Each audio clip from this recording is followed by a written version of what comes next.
Don't adjust your sets, don't touch it all, ladies and gentlemen. You're not seeing things. This was put together about an hour and a half ago. The good news for you and for us, I guess, is that Wednesday Night Motorsport, despite expectations, will be live in its entirety this evening across Facebook and YouTube, the platforms of the Gentleman Sim Racing Club. Night 3 of Week 5 of Term 1 in 2026, and all roads lead to the Sebring International Raceway in Florida. A full night on the east coast of America. And we're back here for main course action on Friday afternoon with our replay of Thursday Night Motorsport as well. We're very much looking forward to that. This is, of course, the first of two races we'll be bringing you tonight in the Oz Legends Cup. Zach Cabot and Dan Yeaman with you. And the grid looks like this. Cars are already lining up. We're on the club configuration this evening.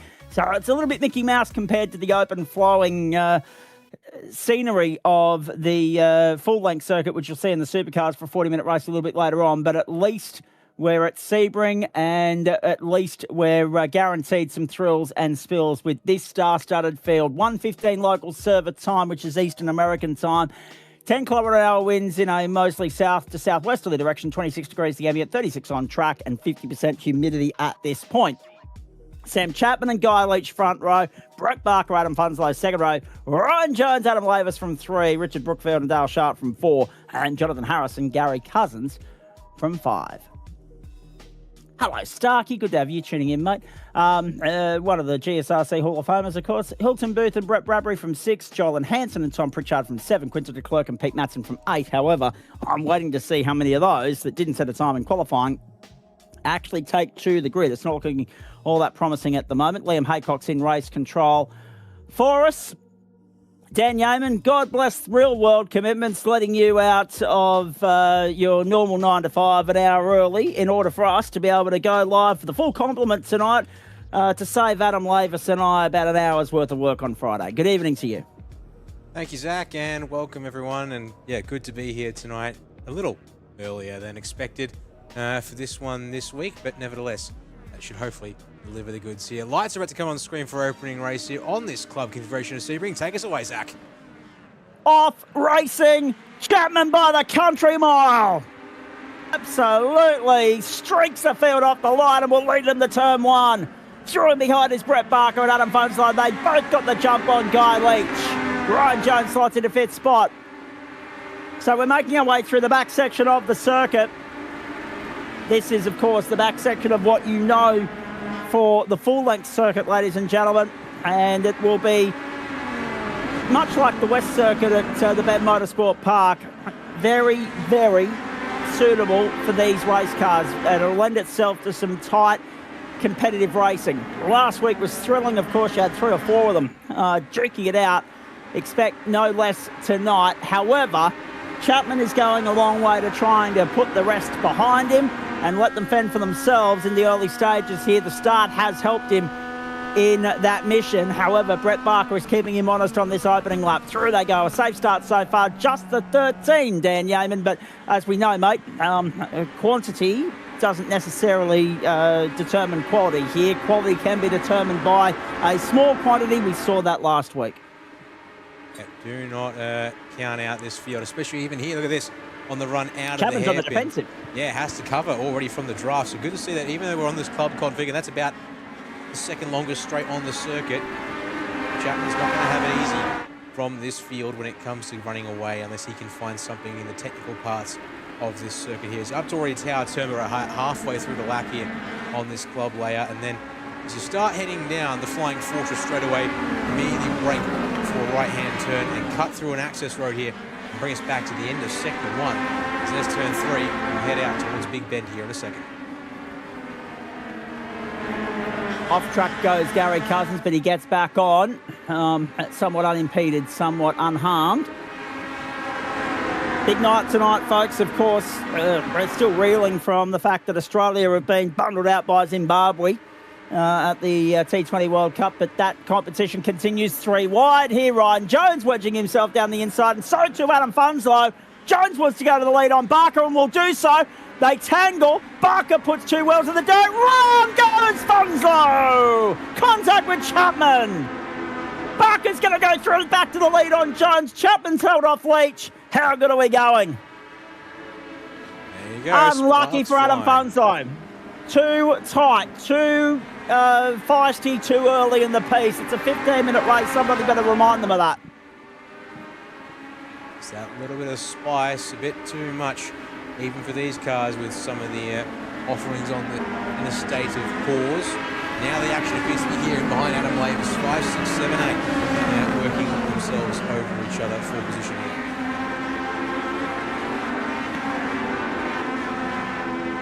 Harris in 8th spot at the moment, chases Dale Sharp. Good to see Aussie races out there represented tonight. In fact, as we said last week, Dan, it's not lost on anybody just how widespread this series is in terms of team representation. I mean, in that top 5 alone, you've got Injectors Online Racing twice, and down on the inside there, Brett Barker holding off Ryan Jones again. He's there, of course, for DPR. Vermilion through Sam Chapman. ILEC through Richard Brookfield. Aussie races through Adam Endale. That's, of course, Adam Lavis. Off goes Brett Bradbury. Team Kraken's out there. SCSR 3 wide, says Sam Chapman this early in the piece. I want the lead back. Ryan Jones around the outside trying to get by Brett Barker. Can't do that just yet. Then Chapman balks Barker, or at least attempts to. Barker wants to go around the outside of the pair of them. And now we want to go 4 wide, do we? No, not yet. Guy Leach just hovering back there, letting these 3 have at it. Might be able to come through and clean up the pieces very shortly when it all goes to the proverbial, to the same sort of colour of the livery of race car that you've got there for both Brett Barker and Guy Leach at the moment. Sam Chapman around the outside again. Jonesy's got a little bit of breathing space for the first time tonight. I reckon, watch them if they can actually organise themselves, and surprise, surprise, the Injectors Online boys are going to get themselves sorted out here and push together. They'll be able to hunt down. Look at how quickly the margin falls on the run there through Big Ben. In the hundreds, they're just rapidly descending. There's no way to break away unless you scrap and scrap and scrap your time by the looks of it.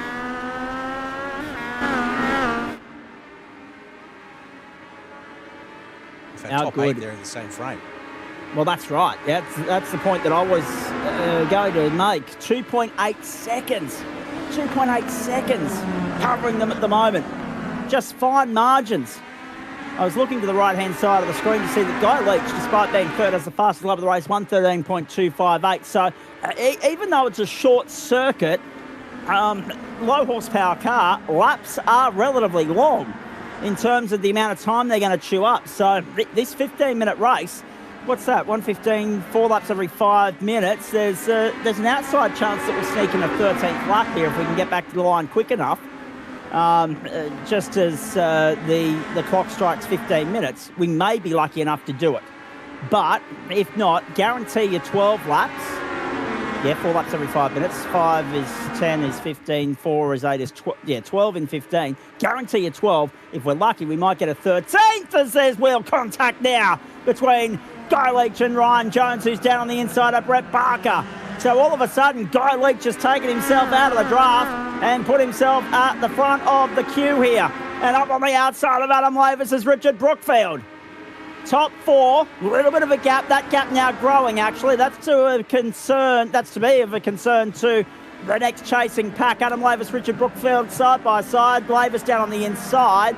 And the top 4 have gapped them to the tune of 2.3 seconds, if you don't mind, or 1.9, in fact, from 4th back to 5th. But it's Injectors Online 1-2 at the moment. And Adam Lavis now leading that second train, which includes his teammate Dale Sharp. So you've got that point of commonality between the 2 trains at the moment. You've got the first train being led by Injectors Online, and you've got 2 of the 4 in the next train from Aussie Racers. And off goes Gary Cousins in the third of the Aussie Racers entry. And Racing Rookie, 18 laps for race 2. Of course, it's an extra 10 laps on where we're going. Actually, yeah, you're right. We're not time critical here. We're lap critical. So we're actually going to gift iRacing some time back here, and you know my thoughts on that. So we've got 11 and 18. So we're actually going to finish well inside that projected 25 minutes of race time, Dan Yeoman. We will actually gift iRacing some credit. We'll gain it back somewhere along the line, I'm sure. But unfortunately, we're not going to run full distance tonight, if you see what I'm saying and putting down. I do indeed, yeah. Just thought actually, since we can do it, I'll bring it up here on the screen. As Jones has another crack at the race lead. Can't get it off with Guy Lynch now, but yes, we do have a lap counter in place tonight in addition to the time clock, so we won't be using all the clock and the overtime to its advantage. So we will get a decisive white for overlays too, so that will make it pretty clear when we're down to our final lap. And this one here is Labour's trying to fend off Brookfield. And does so for the moment.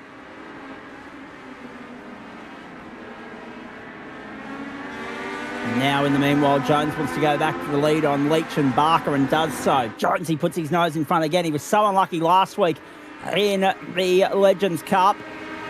Of course, you know, cleared all the bad luck on Thursday night, you could say, by finally getting the monkey off the back in GT4. Down the inside again, Ryan Jones back to the lead. But can he finally nab a win here in the Oz Legends Cup? He's going to have to work mighty hard for it, just as he did last week. Remember, next week, these guys go to Miami, then to the circuit Gilles Villeneuve. Now, that is a full circuit race there. We don't have a secondary, shorter configuration there. Back to the inside goes Guy Leach, still side by side with Jones, who gets back in line to cover off Chapman. So, again, it's still 2.2 seconds from 4th back to 5th. Still 2 definitive battle packs there and all to play for. However, if you're Hilton Booth, Dan, you're loving this because you've got no real hope of catching Adam Funslow in 9th at the moment. And as long as you keep it straight and keep it in the right direction and adequately, you know, on pace, there's no real threat looming for him to lose the invert pole position here. Indeed. It's all looking pretty dang good for him at this point. And we're just going to wait, though, to confirm that will stay this way. Would you want to be leading or just waiting a pound spot? I think Sam is... Well, yeah, that's exactly the point. That's exactly the point, mate. I think we saw this last week at the Bend. You probably don't want to be leading at the start of the final lap. We saw it last week. I think it's going to read true again here. Guy Leach back to the inside of Ryan Jones. These guys are now at the end of lap 8. Chapman down the inside making a lunge now to turn 1. Leach around the outside, keeps the foot into it. Yeah, exactly. Correct. See if he can get the run off the final corner if the toe is strong enough. And on that occasion, not the case, but he did have to go from 3rd to 1st on that occasion. However, if he's 2nd coming into the main straight, you wouldn't rule it out. Yeah, it's a little hard to see it on the circuit when they drive through. We've got the track map to give us a bit of a guide as to where it is exactly, although that track map interestingly is a little behind their current position. So in that kink, there's actually Fungio corners. So that's where we've got to watch for them to sort of try and picture it. But then again, when they come past, Adam in his preparation has given me a camera pack with a shot, which I believe is lined up across the point on the circuit at the start-finish stretches. And have a look at that one and try and place where the cars will be.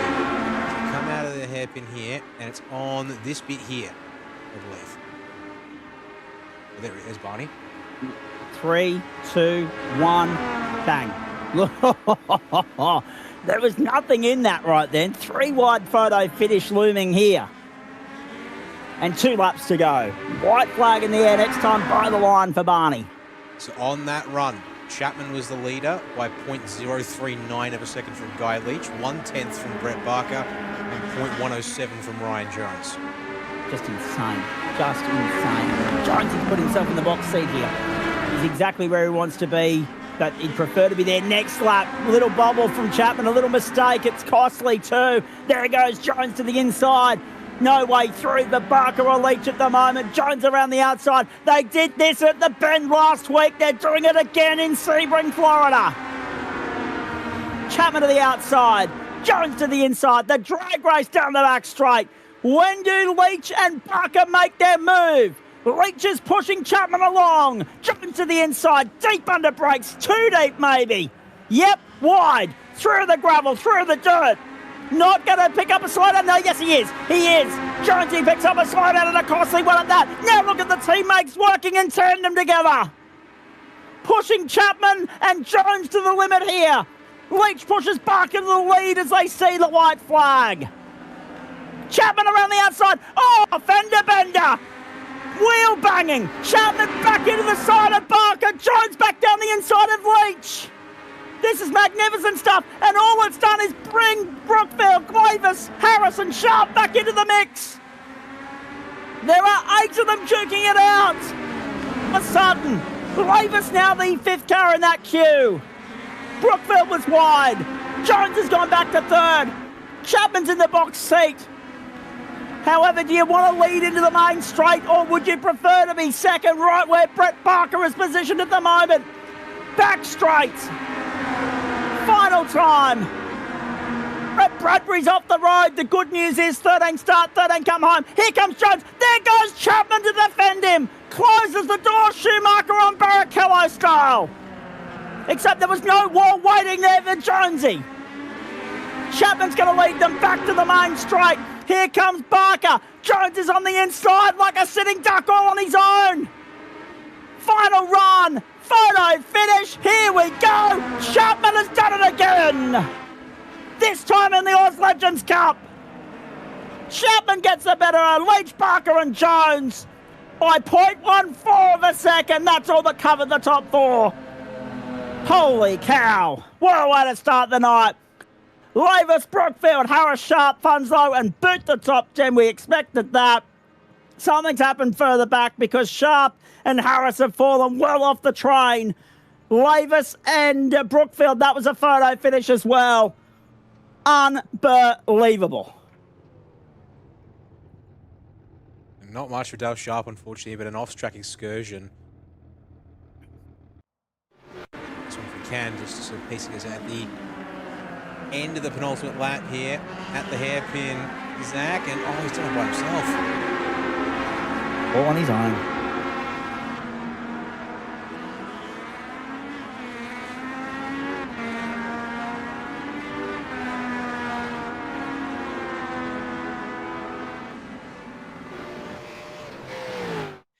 Wow, your thoughts on all of that, mate? I mean, what a way to start the night. If they can bring that same level of intensity to 25 minutes in race 2, or 18 laps, which is going to equate to about 22 and a half minutes, we're in for a treat. Oh, that is just about the perfect way to start the night, as always with these cars. So a quick look here at the results across the line, and 13 drivers all starting and all finishing the race 2. We didn't have Tom Pritchard, Winter de Klerk, or Pete Matson joining us for this one, but yeah, the fact that that's what the race serves up, and 4 1/1000ths of a second between Chapman and Leach officially over the line. You thought 1/10 for the top 4 was nothing? There you go. I know. I raised you 2 more zeros. Jesus. We've seen some bloody tight margins so far. This term, nothing's going to probably top what we saw in the Porsche Cup last Friday morning by the time we called it from the World Centre of Racing. But that is magnificent stuff. That's Formula V-esque. I mean, could you imagine, right? I live for the day where iRacing brings the Hyundai Excel on, and then we could have entree, right? Entree Oz Legends Cup, main course Hyundai Excel, dessert Formula V, back to back in all one night.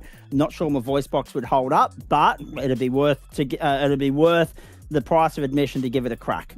Unbelievable. Chapman nabs a race win, and as far as this series is concerned, he's making a habit of this. That was victory number 6 for him so far this term. Remember, it is race number 9, ladies and gentlemen.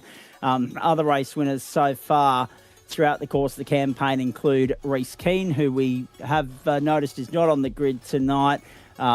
Gary Cousins nabbed a race win back in round 1 at Watkins Glen in the madness around the Cup configuration of that circuit.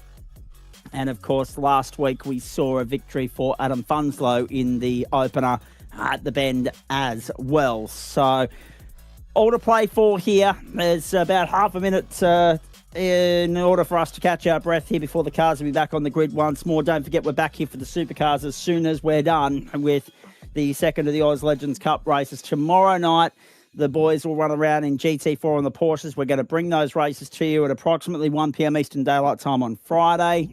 In fact, now that we're not tripling up We may be able to push that back to 2 o'clock. It depends on Adam Lavis's end more so than mine, although I am not a morning person, so the later the start, the better. Gives me time to wake up and function like a human. There's the margin on photo finish for you, ladies and gentlemen. Chapman over Barker by a bee's proverbial. Have a look at that. Just magnificent. We do it with thanks to Waste Options, Disruptive Labs, Trophi.AI, merch.tgsrci.com, and Flash Graphics. We're racing into the sunset in Florida for the sprint feature over 18 laps. That's the grid for you. Actually, no, we're not in the... No, it's the sunrise. It's the other end of the day. My apologies. 8:15 local server time, 22 degrees the ambient, 21 the ambient, 22 on track. Northerly winds, north to northeaster at 3 kilometres an hour, so not much in that to worry about. 8:15 local server time, and no chance of rain and 84% humidity at this point in time. Hilton Booth, Adam Funslow, the front row. Dale Sharp, Jonathan Harris, the second row.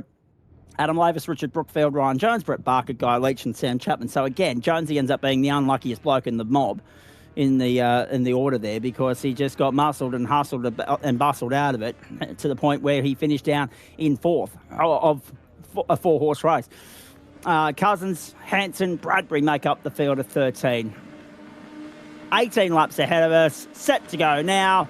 Green and away in Florida. Much better start that time through, but Booth got the jump on Funslow. Much more even start between the front row than that blinder we saw from Chapman earlier in the piece.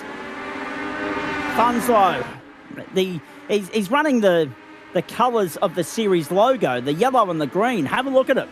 The Oz Legends Cup, for those of you that aren't aware, when we have a look at it on our files and our formats and our settings and everything else that comes through, it's on the top left-hand side of your screen there, folks, is predominantly yellow with that green outline of the white Legends writing there. So he's running series colours, which we like to see.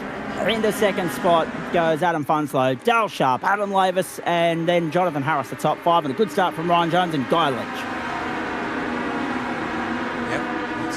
They'll all get back to Hilton Booth's rear bumper without much fuss. Funslow going to be the first one to take a crack at it round the outside, though, into the hairpin, and Booth just able to prop it up on the apex a little bit there, protect his position, but he power down, goes away. Funslow is first driver taking to the grass. It looks to be Brett Bradbury in the back of the shot. Indeed, and Hanson actually got a sluggish start because he was behind Bradbury for a good while there until Bradbury has rejoined. Across the line we go, 1 lap in the books. Hanson still has Bradbury for company. We've got a huge logjam of cars here at the top end of the field. Funslow's gone to the lead, Sharp the second. Jones a blinder, up 4 spots at the opening lap, the third. Booth has lost 3 spots. Adam Lavis holds station in 5th. And then Harris down 2 spots. Brookfield down 1. So too Barker and Leach. Chapman up 2. So, again, exactly the same as we've spoken about. You've obviously seen this with regards to your own experience in Super Formula Light this season, mate. You had trouble getting through the field at Laguna Seca. We detailed that on Monday night. And this circuit does lend itself to good racing and good overtaking opportunities, but working your way through and executing them and doing so cleanly and being able to push forward and reel in the next, potential candidate, all completely variable situations here. So it's a blinder of a start for Jones. He's up 5 spots already. We've got a little bit of argy-bargy at the back, but he's made the best of the situation, and everybody else is now playing catch-up as a consequence. They will catch him, don't worry about that. But, yeah, I almost sort of, on one hand, say, hey, Ryan, you've got 25 minutes. Don't stress about this, they're putting the pressure on to kick this race off right now. That's what it feels like to me. But at the same time, yes, no, you're not wrong. In these races, those who either make their way forward aggressively off the inverts or just be in a strong position off the start. There we go. Adam Lavis in trouble, and so too the 460 of Guy Leach. And Jono Harris has also had an isolated spin in amongst all of that as well. So it's all gone to hell. It was a doozy. Indeed it was. Oh dear.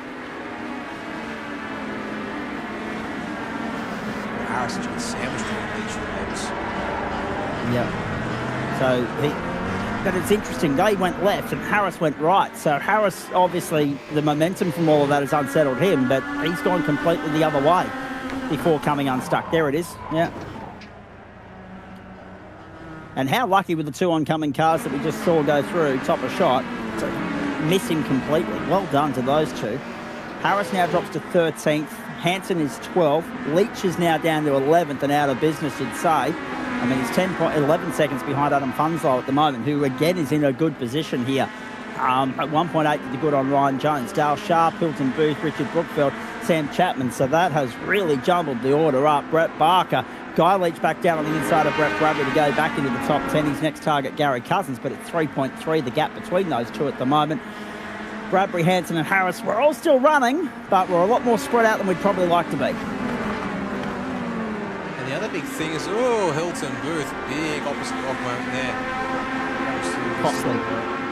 Shortcut section. Loses out to Brookfield, Chapman and Barker with that.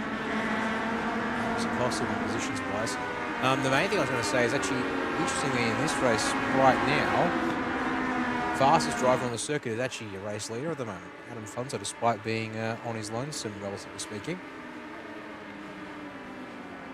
Question is, can they reel him in? It's still 14 laps, but the tow's not that good that it's going to have any aerodynamic advantage for Ryan Jones in the slipstream when it's 1.8 the margin. So it's now going to, the onus is going to be back on Jones and his lap-by-lap race pace now to try and reel in that deficit. You would think 5-second penalty going the way of Richard Brookfield for the contact on Adam Lavis on lap 2, which set off all that garbage you saw a few moments ago, which caught up Jonathan Harris, of course, as well, and he's now on pit road too. The way Jones catches is he needs some draft buddies. And best candidates based on the race 1 pace would therefore be Chapman and Barker, who are in this group behind him. And they're trying, as I just quickly sip a mouthful of coffee whilst we go here. They've got to try and get past Dale Sharp and do so A, cleanly, and B, promptly. Sharpie won't make it easy for them, and nor should he, because they're battling for the same piece of real estate at the moment. But as we've seen, it can be very difficult to A, execute the overtaking manoeuvre. As you can see, one going inside, one going outside, and poor old Sharpie sandwiched in the middle, and now under pressure as well from Brett Parker down the inside. So Chapman's going to lose out to both Brookfield and Barker and go 5th. They've all got by Sharpie, but Sharpie's still there to try and return serve on these three at any given moment. Down the inside goes Barker, Brookfield deep on the outside now. Chapo is the one wedged in the middle, and he's hung out to dry. But that's exactly the point. It's not easy to execute the overtaking manoeuvre. They had to work on that for 2 or 3 corners and then obviously build the gap. So Sharpie's still there with a chance, and Chapo, and the more these guys squabble, the more help it gives to Ryan Jones, who's obviously 3.5 seconds up the road at the moment, and the more that helps Adam Funslow because Jonesy hasn't got draft buddies to push him through and work with him. So these guys are kind of doing themselves and Jonesy a disservice at the moment, and the seas, the world, the water is opening up very nicely for Adam Funslow. Everything's just falling into his lap. Here we go. If he can continue to dot the I's and cross the T's, it could be his second win in as many weeks in this series. Oh, jeez. Did you see that? My goodness, Hilton Booth and Adam Lavis almost got stuck into one another. And Brookfield's back on the tail of Sharp as well. 10-second penalty, Guy Leach. Oh, no. Leach has just been rubbed out of it. He's down in 10th. He's got 7 seconds on Bradbury and Hansen. Jono Harris is parked up and done, but Leach has just been rubbed out of any sort of contention. Yep, there we go on that one there. I was just wanting to pick up is that Chapman and Barker are now sort of engaged together as Sharp's around. Bang! Collected. By Hilton Booth. Leach blasts around the outside without too much caution. And Gary Cousins also clipped Sharpie on the way through too. Brett Bradbury's off the road again and loses out to Joel and Hanson as a consequence of that.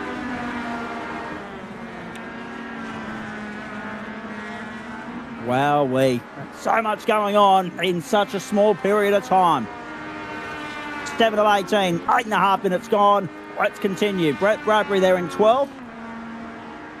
All that's actually helped Guy Leach out because now he's only going to drop to 11th at this point instead of 12th. I mean, it's still going to be, you know, a bit of a sore point for his night, but the damage isn't going to be as substantial as what it was going to be before that incident took place. Glass half empty, glass half full. Got to take the positive with the negative in that situation now that Race Control have assigned blame for that incident. Yes, indeed. All right, let's push these guys up here. So oh! Ryan Jones around. Oh, no! They're both gone. Barker and Jones are both gone. There's no oil on the circuit, so I don't know what their excuse is going to be. Jones has thrown away a potential crack at a podium finish here. He resumes in 6th, and all of a sudden, this is becoming a survival of the fittest because there's now only one battle going on the podium. That's 2nd and 3rd. That's Brookfield on Chapman. The margin is 6 seconds. Adam Funslow, just, you know, the boys at Sportsbet, the TAB, are paying out on him winning this race now. Barker, I think that was just a spin in sympathy on Jones. And Adam Funslow has got one hand on victory here. Unbelievable. And Jones has just got back by Leach as well. Jones back to 6th. Barker goes round. He dropped all the way down to 9th as a result of all of that. You wouldn't have seen that one coming a few moments ago. But pressure does funny things. The weirdest situations. And Ryan Jones has kissed a podium berth goodbye.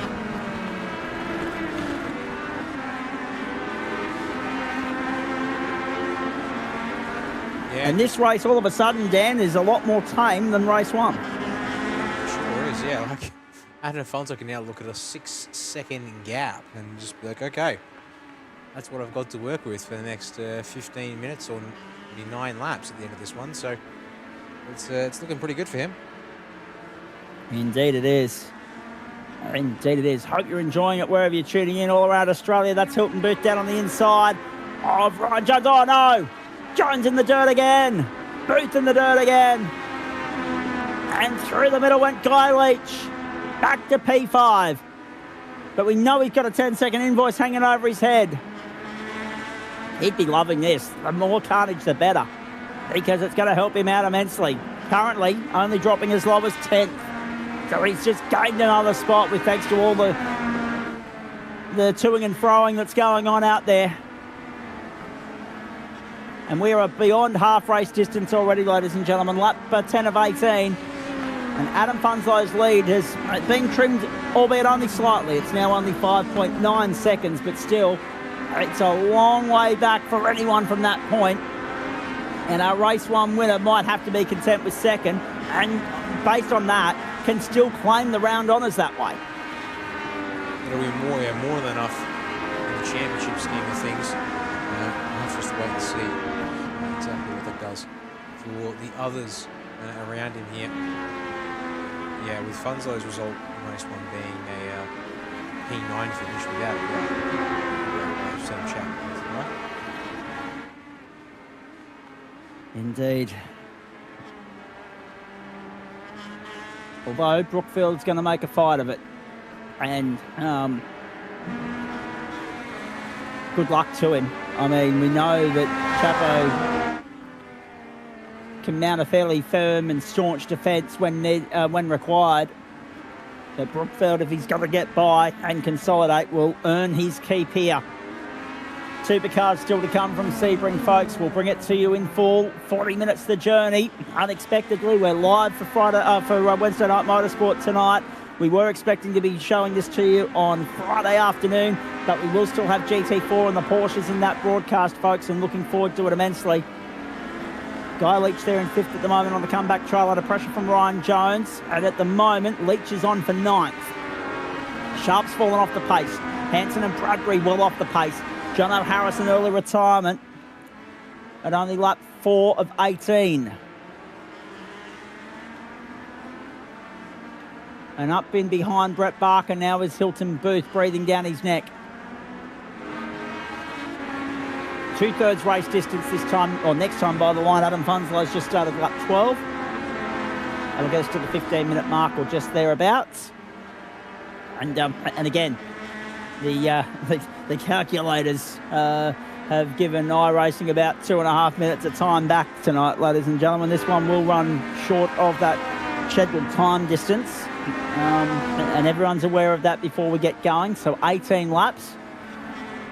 We probably could have got an extra 2, maybe even 3 in, but with the amount of drama we've seen thus far, I think we've already exceeded the quota, and there'll be a few people very happy that they've only got to get round another 6.5 laps.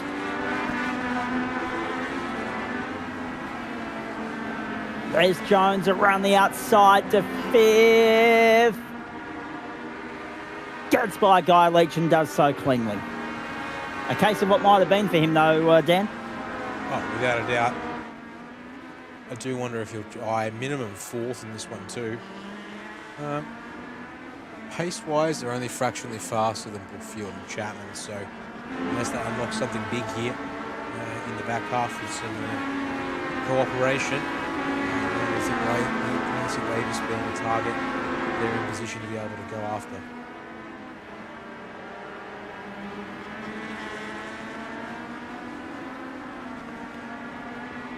Leach, remember, we know that he's got a 10-second invoice coming his way. We know that he's going to drop the 9th if things stay as they are.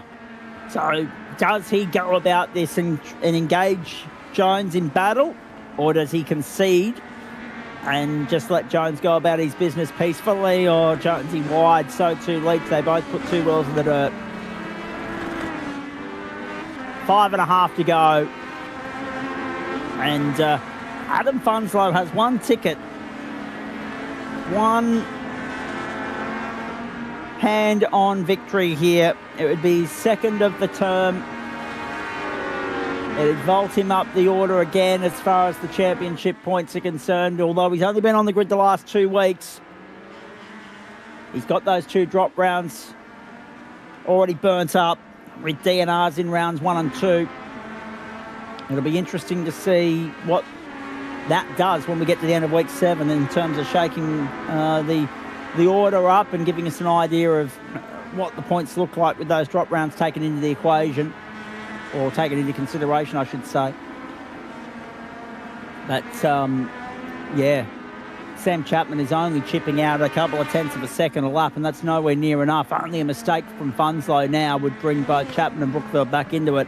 But this battle's not over, because to Brookfield's credit, Dan, he's stayed within striking distance of Chapman here. So Chapman, whilst, you know, trying to chip away at the deficit to Funslow, has to be very mindful of the fact that he can't afford to put a foot wrong, or otherwise he risks losing 2nd spot.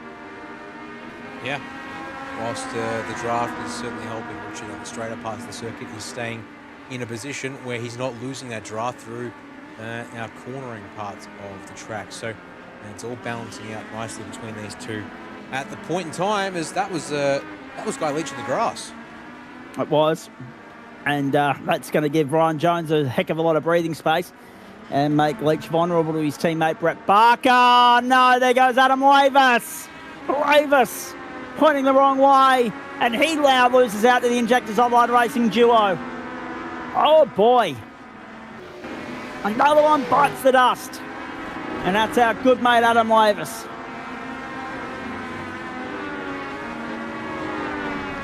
Oh, Leach, wow. So that's also happened whilst we're having a look at the incident for Adam Lavis. Leach and Jones have banged locked horns and banged wheels. There it is. Oh, wow. Leach got too strong a run and couldn't get out of the throttle.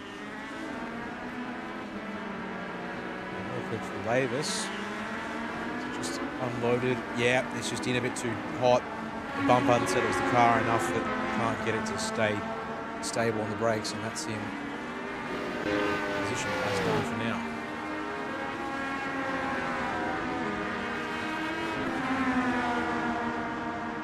Back live. And immediately we pick up Hilton Booth on the inside of Adam Lavis, and Booth will go to position number 7 if he can get this done. No, Lavis goes deep and holds it under brakes. Oh, Guy Leach, black flag. He's exceeded the number of incident points allocated for this race, and that's going to add insult to injury because he's already got 10 seconds coming his way. Leach is done. Into the pit lane he goes. Oh, boy. To make matters worse and add insult to injury, he bags himself a pit lane penalty, a drive-through. Unusual that in some respects. To pick up the instant point is a little surprising in this point in the race. Whether is there also something like, was there a slowdown involved? Like somehow by cutting inside a big bender, that trigger a slowdown that didn't possibly clear? So I wonder.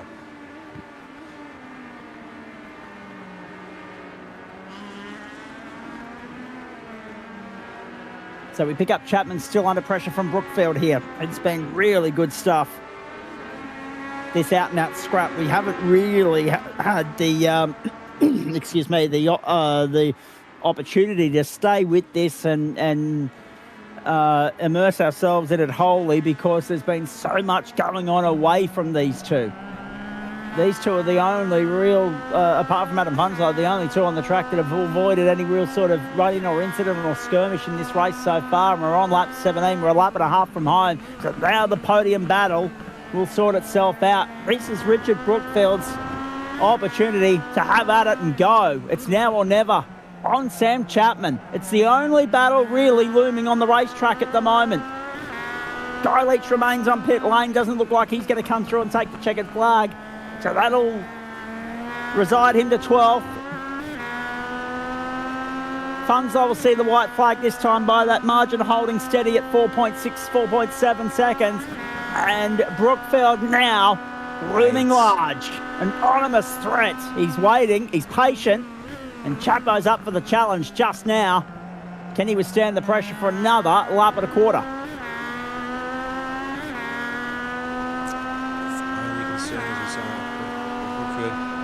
Don't want to leave it too late. Yes, there's all this drafting about to come up, which is going to mean that it's go time here. But I wouldn't want to leave it too late and put all your eggs in one basket. Here we go. Brookfield to the outside, Chapman to the inside, aware of the challenge. It's coming his way. 3/4 of a lap to go. You're watching it live, exclusive and free on the platforms of the Gentleman Sim Racing Club across Facebook and YouTube. That was a little bobble from Chapman there.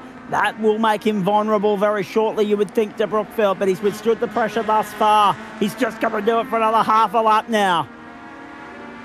Funslow, 5.3 to the good. He's extended the margin out on this final lap. He's gone it alone for much of this second race. The reward will be his second win of the campaign. His second win in as many weeks, but this time it's a feature. Through we go. Funslow, Chapman, Brookfield. Funslow's on his way home. Funslow sees the checkered flag. Funslow is victorious in Florida once more. Brookfield with the late run on Chapman. Are you kidding me? He got it done! He got it done! 100th of a second, he saved it right to the end.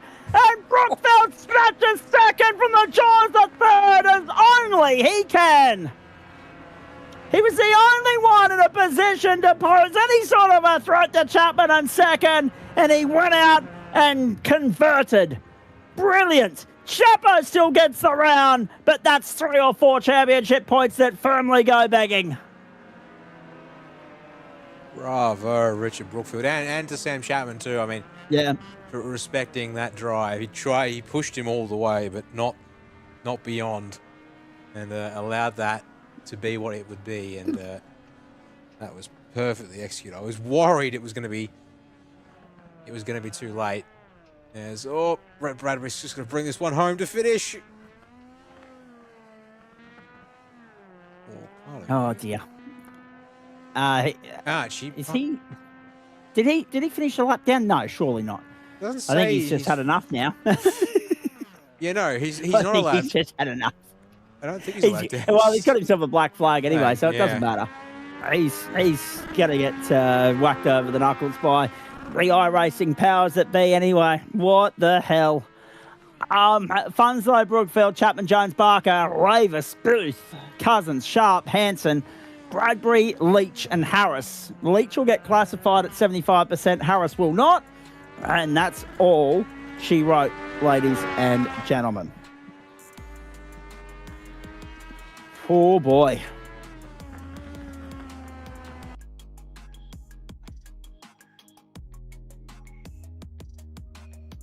$5.1 the winning margin in the end, 0.014. It's the margin that covered the top four in the first race. It covers second and third in the second.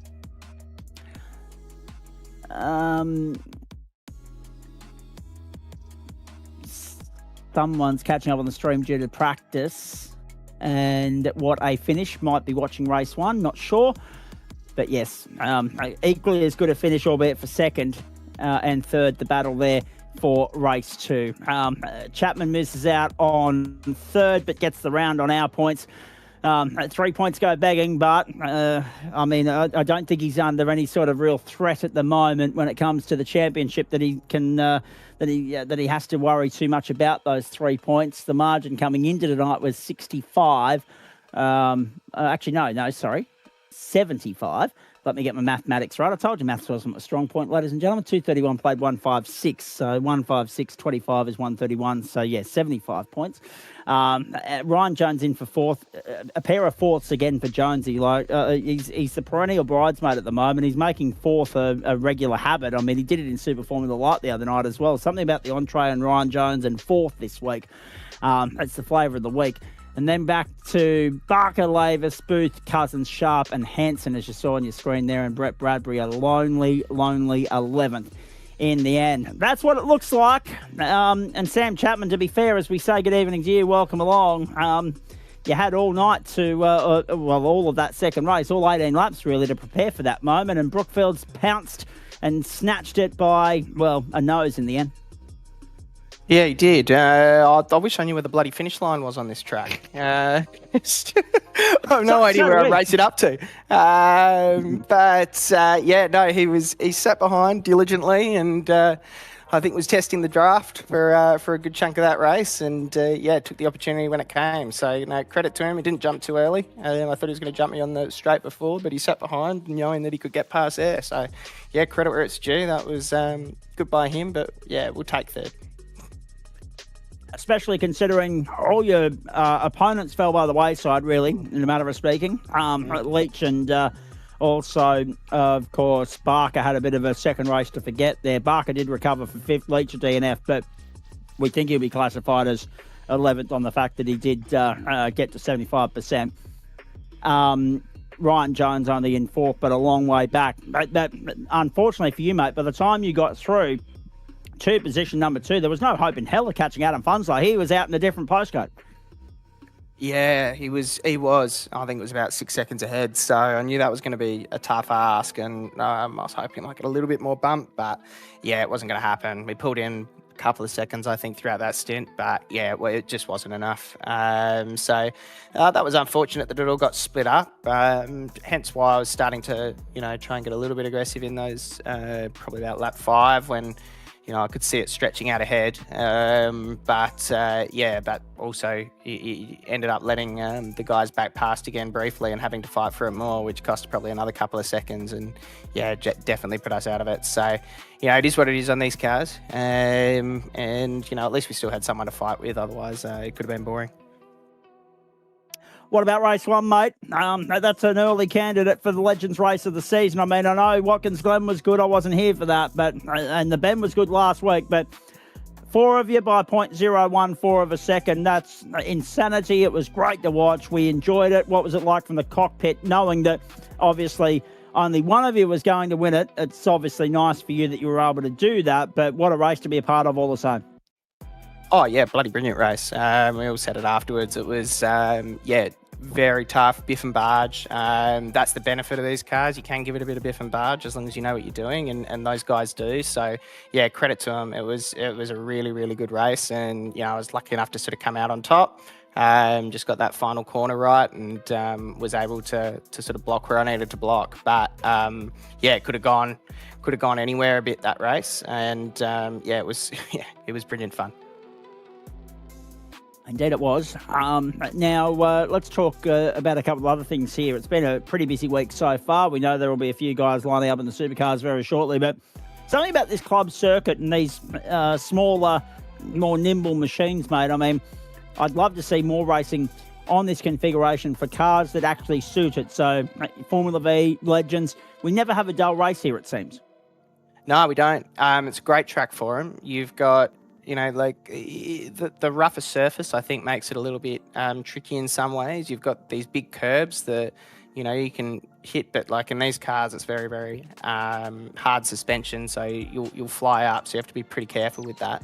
And you've got just long enough straights to make it interesting. So, really, really good circuit, particularly for these smaller cars. I think there's also as well that the walls aren't super close to you too, so people can fight without feeling like they're going to break their car if something goes a little bit wrong. They've got a little bit of off track to play with and come back into the fight. So I think there's a few things that make this a really good circuit for the smaller cars. Indeed. Second half of the schedule. So, I mean, we talk about you having a 75-point advantage going into this round. You'll slightly extend that, of course, on Brett Barker going out of this round. So, theoretically, you've already got a round up your sleeve before drop rounds even come into play. Talk me through the back half of the season and how you go about finishing the job and ticking the boxes, mate. I mean, there's a couple of unknowns in there, especially, I think, next week. I mean, you've got 2 full-length circuits or 3 full-length circuits there as opposed to the first few weeks where we've been running shorter configurations. We've got 3 full-length circuits. Adelaide in week 10, Hungaroring week 9, Circuit Gilles Villeneuve in week 7. But next week, the unknown entity is the other new circuit on the server at the moment, the Miami International Autodrome. There's a few people that aren't the fondest fans of that circuit just yet, but what's your take on it? No idea. As I said, for SFLs, I think I tried a couple of laps there in the Porsche. Couldn't work it out. Couldn't see what the corners are. Had a bit of coda to it in that respect. And went, bugger this. So, I guess we'll work it out. We'll see how we track the MIA loop. So, who knows what that means. Missing in action. And we might have a few people missing in action. I hope not. Because the numbers are a little bit limited, which beats me. Why? Because these cars are bloody brilliant and make great racing. Yes, we'll have to do some learning. Might have to do a little bit more practice than normal next week. Otherwise, we'll find ourselves going the wrong direction or the wrong config. Well, it won't be any worse than footage that I saw online going into tonight's broadcast. There was a truckie going the wrong way down the Bruce Highway up here in Queensland recently. Easy enough to do, shocking bit of road. And going in the northbound lane, he was travelling southbound. So I'm sure you won't be cocking it up in the way that he did when it comes to the Miami International Autodrome. Let's be honest, iRacing will throw you out if you do. So that's all to look forward to. Actually, you make a good point, mate, because SFL's coming up there, Porsches are coming up there. So we've got a lot of Miami in the next couple of weeks. So we're going to get acquainted with it one way or another, whether we like it or not. On that subject, Dan Yeoman, have you had any experience with that circuit? And if so, what do you make of it? I mean, we know it as the home of the Miami Formula One Grand Prix, but again, it's very, very new to iRacing circles. I have driven there before in the big SF. Actually, as it turns out. So I've a bit of a feeling for that for a higher powered car around there. There's going to be a couple of spots, well, the opening sector being very much about a flow state, and then pick your marks for the end of the back straight, and how I'll have to be testing how well you can throw the car, the SFL, over the back chicane once you head under the the overpasses for the interstate there. So that's probably obviously the big parts, and then obviously how deep you can go at the end of the lap into the final hairpin to make that a real move location. That'll be I think the big things to sort of get my head around. At this stage looks like a can race, so hopefully chip back at Marcus's points margin, although according to the results as they currently stand, I did chip away a couple of points on him at the end of Monday night at least, so yay for that, I guess. Well, that's exactly right, mate. We're looking forward to the second half of the SFL season. Miami, of course, the big test coming up next week. So we've got a real Miami flavour to next week. Looking forward to that, more so that we can tick the box and move on to tracks that are a bit more stimulating. And looking forward to the supercars from Sebring next as well. Chapo, interesting point in this championship. We've seen you, unfortunately, lose it from leading at halfway before. We don't want to put the mocker on you this time round, but are you in a position to actually go out there and finally, lead it halfway and lead all the way and tick the box at the end of 10 weeks? Bloody hope so. I haven't booked any trips for the final few rounds. That'd be a first for you. Yeah, that tends to be a key difficulty in taking them home when you're leading by a margin. Is deciding to get cocky and go overseas. But I think Chris Noble rips out a triple win. I'm salty about that. But we should be able to, at least should be able to do the vast majority of rounds at this point. Hopefully all of them. Fortunate thing for me, at least in this series at this point, is that my drop rounds are still solid as well. So if something does go a bit skew-if, I've got a little bit to play with, but you don't want to be relying on that. And as we go into the final round at Adelaide, anything could happen there. And being a super sprint, it's extra points too. So that could change on a dime if you're not going in with a fairly confident lead. And of course, on that subject, because it is a super sprint, we'll actually be on air 15 minutes earlier for grand final week there in the Oz Legends Cup. Oh wow. There's the lay of the land. That's for the benefit of those that are just tuning in. Prior to tonight, yep. I was going to say, I thought that was a bit early to be bringing that up. I didn't see anything going on in the background. Thank you, Dad. Confirming what I thought. Yes, they were the points coming into tonight. Only 1 point between Brett Barker and Reece Keane. Keane wasn't on the grid. Sharp and Boots were. Heaney wasn't. Hansen was. Cousins was. Zamora wasn't. Luthwaite wasn't. Nominson wasn't. Brookfield was. And Funslow was. So all that's going to chop and change quite frequently and feverishly by the time Adam Lavis gets around to crunching the numbers a little bit later on this evening. But that'll obviously follow our coverage of the supercars from Sebring, because he is lining up on the grid there and having a run. What's on for the rest of your week, please, Mr. Chapman? Well, to be honest, I couldn't be bothered doing the supercars, so we'll skip them tonight, and I'll probably jump in, do some NASCAR tomorrow. The first round of Xfinity at Daytona, managed to be in the wall by lap 5, so that was good. Very, very good start to the season. Boy, do we love super speedways. We'll see if we can do any better in the truck. So it's unlikely, but we'll give it a crack. Well, we wish you the very best of luck with that, mate, and appreciate you stopping by as always tonight. Six race wins so far, I should say. Sorry, I misspoke. For you in only 10 races that have been completed so far this season. 2 for Adam Funslow. So you're 4 clear of anybody else on the winners list at the moment, mate. It's been a very solid start of the campaign. Look forward to going into the second half of the season and watching you finish it off. The job that you've already started so well. Thanks for having a chat with us. Thanks, mate. We're going to take a break. Sam Chapman, done and dusted. Round victor tonight here at the club circuit at Sebring. We're going to go to the full course on the other side. All 5 3/4 kilometres of it, ladies and gentlemen. Looking forward to this immensely. A big one ahead in Trophi.AI Supercars. The Elite, the Dev split, both on the same course in the same server. We're bringing it to you next right here. Live, exclusive and free, the platforms of the Gentleman Sim Racing Club, Wednesday night motorsport, up and away with thanks to Disruptive Labs, Waste Options, Trophi.AI, merch.GSRC.inc and Flash Graphics. A big night of sport accompanying us as well Winter Olympics underway after being snowed out yesterday. Yes, snowed out. The aerials are back underway today. Pakistan are taking on Namibia in the now soon to be forgotten about ICC T20 World Cup from an Australian standpoint anyway. You can watch it on Amazon Prime. They're taking on Namibia. They are none for 23 in the fourth over. Earlier today, South Africa accounted for the UAE, did so rather convincingly and rather swiftly.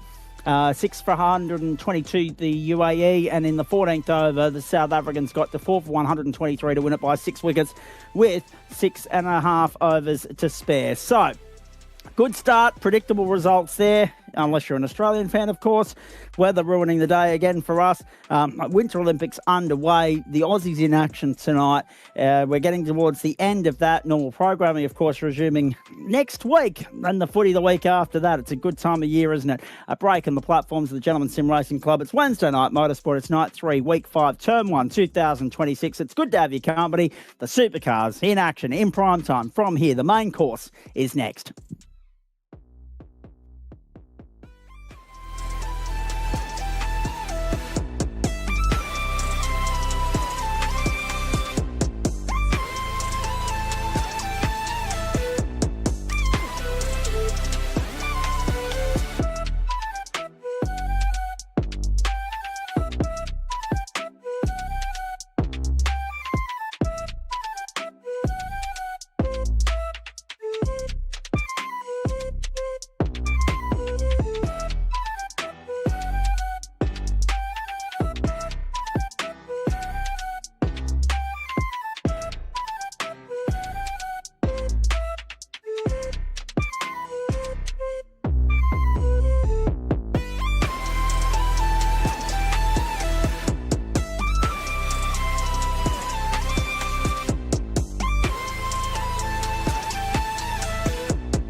The platforms of the Gentleman Sim Racing Club and a live in full edition of Wednesday Night Motorsport for you as we turn our attention from the entree to the main course to the Trophi.AI Supercar Series Round 5 coming to you from Sebring International Raceway on the full course, of course, most synonymous with the 12-hour for the IMSA WeatherTech Sports Car Championship run here every March.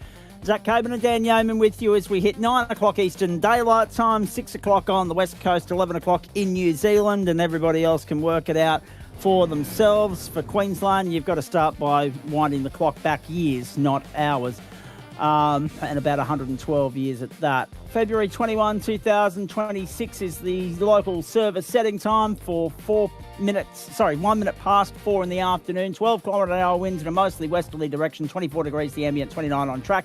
That'll all update in a moment when the server kicks into the race portion of the server settings.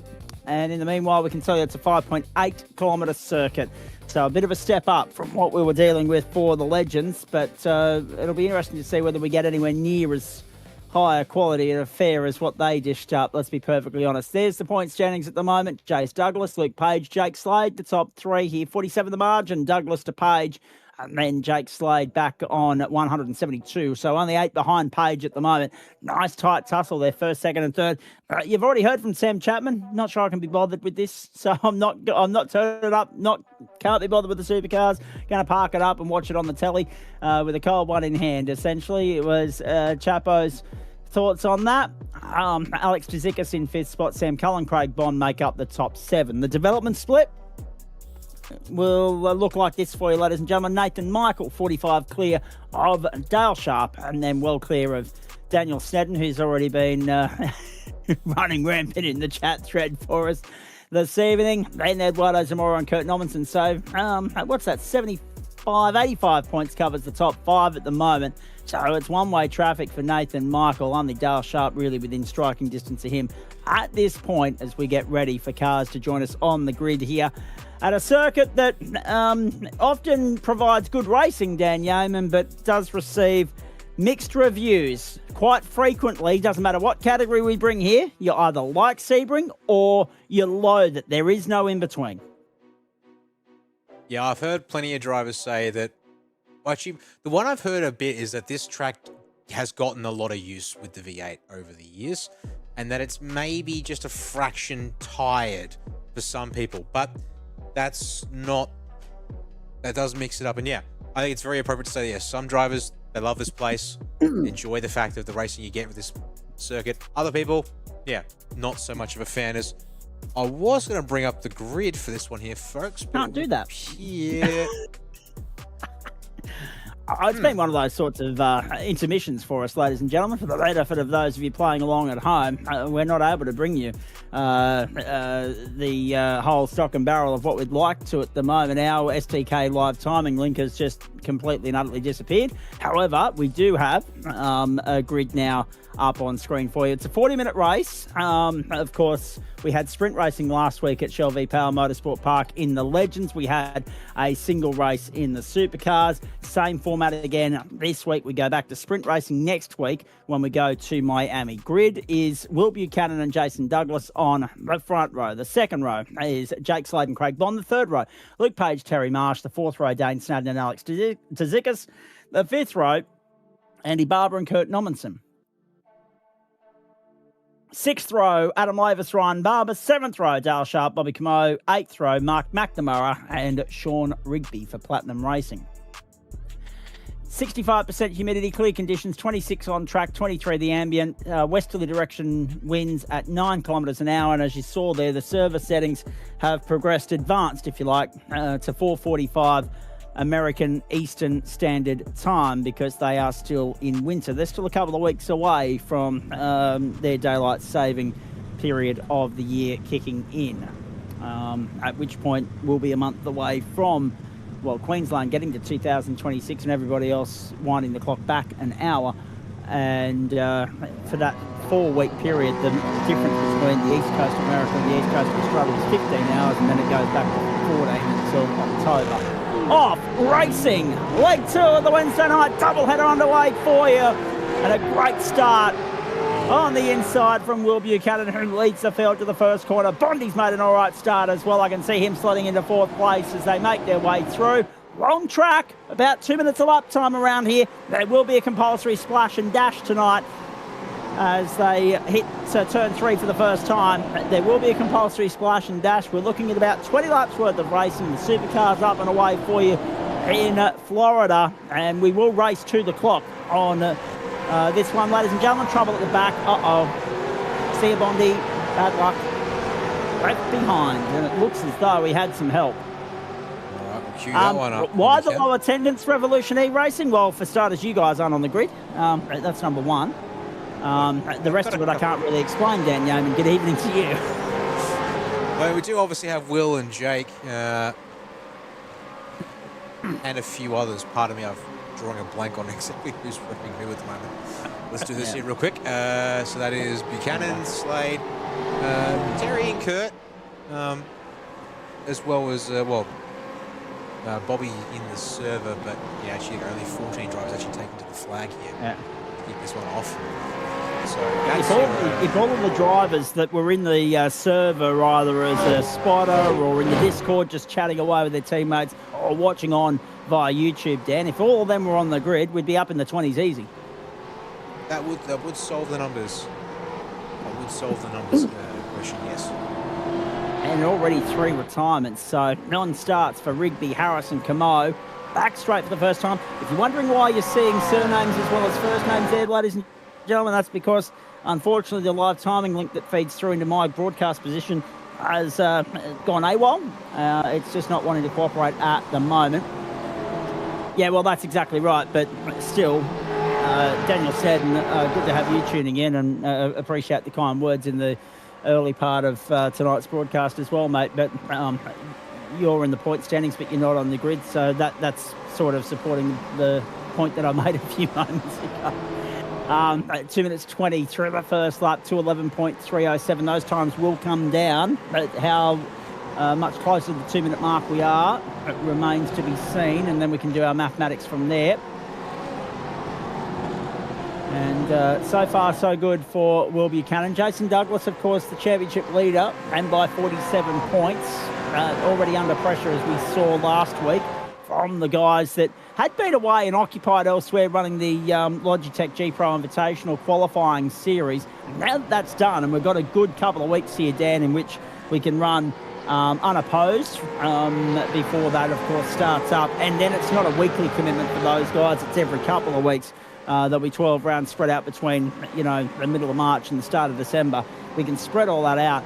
The guys that are committed to that will come and go as they need to. But hopefully, whilst they're here, they'll make those weeks count, and then they can be competitive in both championships. That's obviously the end goal for them. This is, of course, a wonderful seat, and that's the point from Greg Heaney. 2 Whiskey Business Racing entries out there as well, but not the team leader. And the B12 coming up. So the focus is in another place. Well, that's another point too. There's a lot of people, Dan, I'll pick your brain on that, and then I'll go back to finishing the point that I was making. There's a lot of people, 10-second penalty for Bondi. Oh, Bondi's been held accountable for the incident with Dane Snowden on lap 1. There you go. We'll have a look at some replays for you in just a moment. But that's the point, isn't it, Dan? There's a lot of people that, when required, they'll place their priorities, their focus elsewhere, and there's some that just don't entertain the idea on big weeks like this, where of course they've got the 12-hour over the weekend, where they don't do any unnecessary hopping, skipping and jumping between race cars. So that helps Daniel Snedden's point there this week. And you know what it's like. We're not only talking about the 12-hour as far as the iRacing officials are concerned, but the OSR one's just around the corner. There's a big vibe on GT racing at the moment. Yeah, well, it's a bit interesting to see, obviously, with the real Bathurst 12-hour last weekend, the iRacing 12-hour this weekend, and then you actually have to wait a month before what's been sort of the big posted 12-hour that's come the way of Oceanic Sim Racing over the past couple of years, because unfortunately for them, they're just trying to fit around the rest of the racing schedule, both virtual and real, and trying to find now they do broadcast with SimSpeed, which you and I are now both involved with in various capacities, but just trying to find time to actually block out a day for 12 hours to get the broadcast, plus the qualifying and shootout on the Saturday night beforehand too. It's unfortunate we're going to had to push that event back into March, if you can believe it. It's going to be actually the same. If you haven't caught it, it's on the 15th. I think it's the Sunday of that weekend. Let me double check. Yes. So Saturday the 14th and Sunday the 15th of March this year, which is unfortunately the Chinese F1 Grand Prix weekend. But that's just the nature of the beast for us this year. I guess the saving grace with all of that is we see a good squabble here. Kurt Nommensen in the thick of it at the moment. Adam Lavis in behind him and Andy Barber going up into 8th spot. So that's a good squabble at the moment between the last of the elite split runners and the second of the dev split runners. Terry Marsh again very dominant in the dev split at the moment, with a commanding lead over his opponents. Kurt Nommensen's just got back by Andy Barber as well. They'll come back into view in a moment. The saving grace for those of you that live in progressive and civilised parts of the world is you'll be able to just sit on the couch for the day-long marathon, watch the OSR 12 hour, and then Chinese Formula 1 Grand Prix starts at 3 o'clock local time over there, which is Western Standard Time, which is 6 o'clock Eastern Daylight Time. So it's a day-long marathon, Formula 1 over dinner instead of supper, or in some ungodly time slot of the morning. It's actually a well-positioned 6 o'clock race start for those of you watching the Chinese Formula 1 Grand Prix. And of course, it keeps the OSR 12 hour out of the space occupied by the Australian Formula 1 Grand Prix a weekend before. So, and even iRacing officials overlapping with some other real-world motorsport going on this weekend as well. Terry said thanks. Yeah, that's fair. Good on you, boys. Good to have you tuning in. Ryan Barber there in 11th spot at the moment, and Slack Creek Carby's livery. Very nice amount of yellow on that livery, I might point out as well, ladies and gentlemen. A very striking livery. Got the inside, Bondi's on the comeback, gets by Dale Sharp, goes to 12th. And Mark McNamara's well off the pace at the moment, boxed in down in a very lonely 14th, about 11 seconds down the road. Buchanan leads, Douglas is second, and then Slade and Page are giving him a good little hurry up here. Good to see Jake Slade back on the grid. Fresh off a trip west of the Blue Mountains over the weekend, just gone, if I remember seeing correctly. And it'll be interesting to see what he can do. Dale Sharp puts 2 wheels in the grass there as well, and loses contact ever so briefly with Barber and Bond. Douglas under real pressure now from Slade and Page, who would love nothing more than to displace this bloke and get him up onto the podium, get themselves up onto the podium, that should be. Buchanan leads by 3.5 already. And unfortunately, for the sake of the entertainment factor here, the longevity of this race, Dan Yeaman, it looks as though if it keeps going the way it started, it's going to be a very lonely night for Will Buchanan and a race for second for everybody else. That's the way it falls sometimes, and yeah, I mean, there is still a whole lot of change to keep this going here. Well, here we go. Slade up the inside, down the inside for T1, but he can't make the move stick just yet. Oh, I'll tell you what, they were close to making contact as well. And that's the point, because of these big, heavy race cars compared to obviously where we just were with the Legends. It's going to be very tough for these guys through the narrow parts of this circuit. So everything from turn 1 through to about turn 15 before they get back onto the back straight. It's going to be very hard for these guys to execute overtaking opportunities cleanly. That's why Slade was having such a lunge on the run down the main straight, trying to make it work, trying to get the job done on the run to the first corner, because now he knows he's got to tuck in and set himself up again for the end of the lap, because it's just a one-line groove through this section of the circuit 95% of the time. The bigger the car, the harder the task of going 2x2, 3x3, or executing overtaking opportunities, because for all the pace and all the speed that this circuit brings, Dan, that technical section through turn, let's call it turn 3, 4, 5, and then essentially you go through 6 and that's all good, you're open throttle there, but 7 onwards all the way around to the start of the back straight, essentially, it's one line train. Yeah, if you step out of line, you have to be able to absolutely nail what it is you're chasing when it comes to positioning and all of that stuff there. So, without a doubt, if the guy's trying to get something to work here around that back part of the circuit, you've got to be extremely committed. Otherwise, you've got to wait for spotlight here at Sunset Bend. Which brings with it high risk and also high reward. And you can make it work both on the inside and the outside there. That's beautifully done from Luke Page. Up the outside on the run down the main straight, but that's exactly the problem. It's one thing to get it done on the right-hander at Sunset Boulevard, but then you're on the outside, the dirty part of the racetrack, down the main straight, there it is, contacted, gone! Can you believe that? Right on cue, Jake Slade in the grass, Luke Page looking to redress, and the consequence is that Slade and Page drop 3 spots apiece, and Jason Douglas goes to an unopposed, unimpeded, unhindered second position. 1.8 seconds up the road on Alex Tzidakis, and Terry Marsh moves to 4th. Slade and Page come together. The risks of racing at Sebring, laid bare for all to see right there. Unfortunate, because you can see what both drivers were trying to do. Slade was trying to defend the inside, having been passed on the run to the main straight. He had the inside line for turn 1, Dan Yeaman, and there he was trying to hold it there to stay on the inside for turn 3, essentially, but they didn't make it that far. I'm just going to see if I have an angle here to show. There it is. Pardon, not quite the shots that we normally get from Adam's car. I just want to see the steering action here. Despite the fact that the right front corner is stoved in, that's impressively straight steering, but I can't imagine that inspires any confidence still. Jake behind the wheel. I think he's at the point where in this part of the race he can come in, get the stop done, and run a long race to finish. He's then out of sequence, off strategy, but it wouldn't.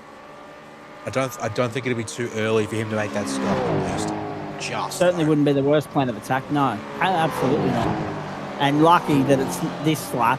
It's already lap 6 of what we anticipate will be 19 of instead of lap 2 or 3, because if it was 2 or 3, you'd be stretching the friendship with regards to getting home on the lead lap, but they continue on again.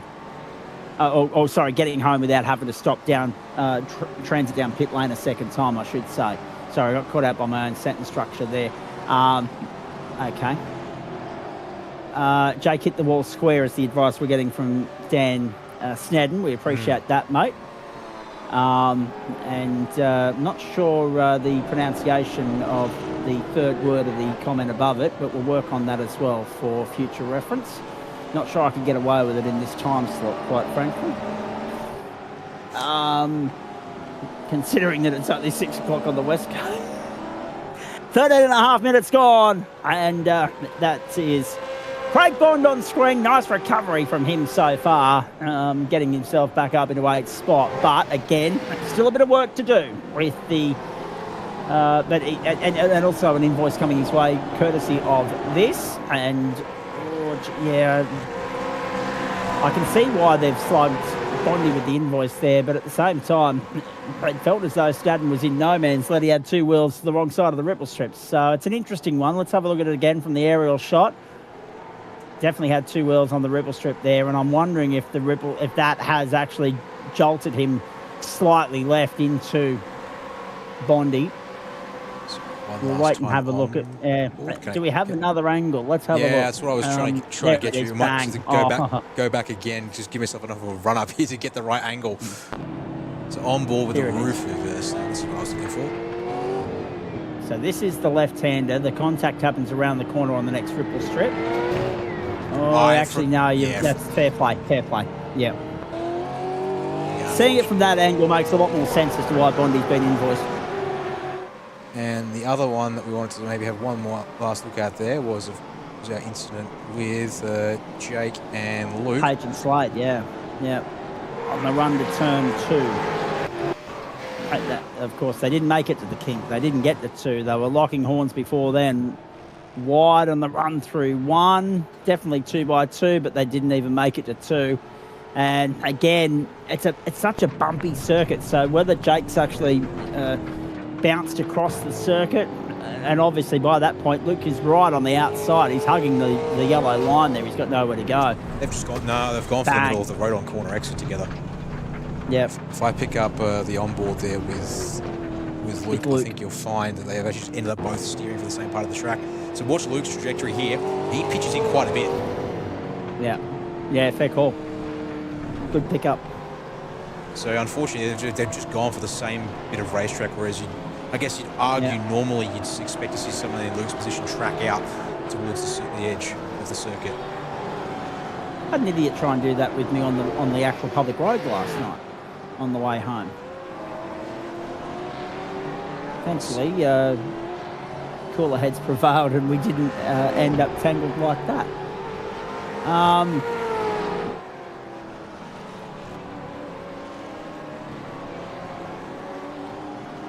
Terry Marsh, again, the standout performer of the Dev split at the moment, sitting there in that position number 4. And the margin that he enjoys over Adam Lavis is extensive. It's 10.6 seconds at this point. That's a huge advantage to play with, a huge buffer up his sleeve. And, I mean, even if he buggered up the pit stop, he's in the box seat to score yet another win in the Dev split. And soon enough, the conversation will be had as regards to whether or not he's eligible for promotion up into the elite split anytime soon. But there's the gap. Adam Lavis right at the top of his screen is the second car in the Dev split at the moment. So that was an illustration of the gap in picture terms for you, ladies and gentlemen, rather than just giving you a time buffer. You actually saw it with your own eyes then. Johnny Barnack, good evening to you. Good to have you on board, mate. When are you getting back behind the wheel of something on the platforms of the GSRC, please? There's another one that we could potentially say is an absentee tonight. We're trying to muster up excuses as to why the field is so low for a circuit that is so loved. There is Terry Marsh under pressure from, is that Luke Page coming back through the field? Or is it the other of the Whiskey Business entries? It is Luke Page. It is indeed Luke Page. Very nicely done. So Page comes through. Dane Snadden's the next one in the queue behind him. They are, of course, 4th and 5th outright in the elite split at the moment. 5th and 6th on the road. And Page is going to get slugged the invoice for the contact on Jake Slade. It is only 5 seconds, but it's still an invoice which eliminates him from the equation at this point. Any hope of catching Alex Tzikis or Jason Douglas evaporates right there. And puts him back into the clutches of Bondi, theoretically on time. Bondi's still got to find a couple of seconds, though, before he would be in the wheelhouse of being able to displace Luke Page on corrected order. It's just not going to happen at this point. If you like the snowfall, ladies and gentlemen, you would have loved the pictures that were coming in from the Winter Olympic Games in Italy last night. I've never seen so much snow. But thankfully the women's aerials qualifying is underway, albeit a day later than planned. So you can watch that on 9's Wild Water Sports and 9 Gem around Australia. Some of you have already switched over to 9 because you're in progressive and civilised markets. Others have not yet, but that'll come up sporadically throughout the course of the evening about 9 o'clock your time. So for WA, you're waiting a while yet, like most things, unfortunately, in that part of the world. Dane Snadden, 5th place at the moment. Chase, that's in class, I should say. 5th in class, 6th outright, chasing Luke Page, but he is corrected. 4th in class and 5th outright, because we know that Page has got that 5-second invoice coming his way. The onus now on Luke Page to try and knuckle down, put the head down. Oh, he's tight there, squeezing on the inside, trying to get by Terry Page, who's wide! Sorry, Terry Marsh, I should say. I got my Marshes and my Pages mixed up. Terry was wide at 1. That allows Luke to go through. Very nicely done. Oh, okay. Johnny Bannack fractured the foot on MYE. Was that in an alcohol-fueled skirmish, please, Johnny?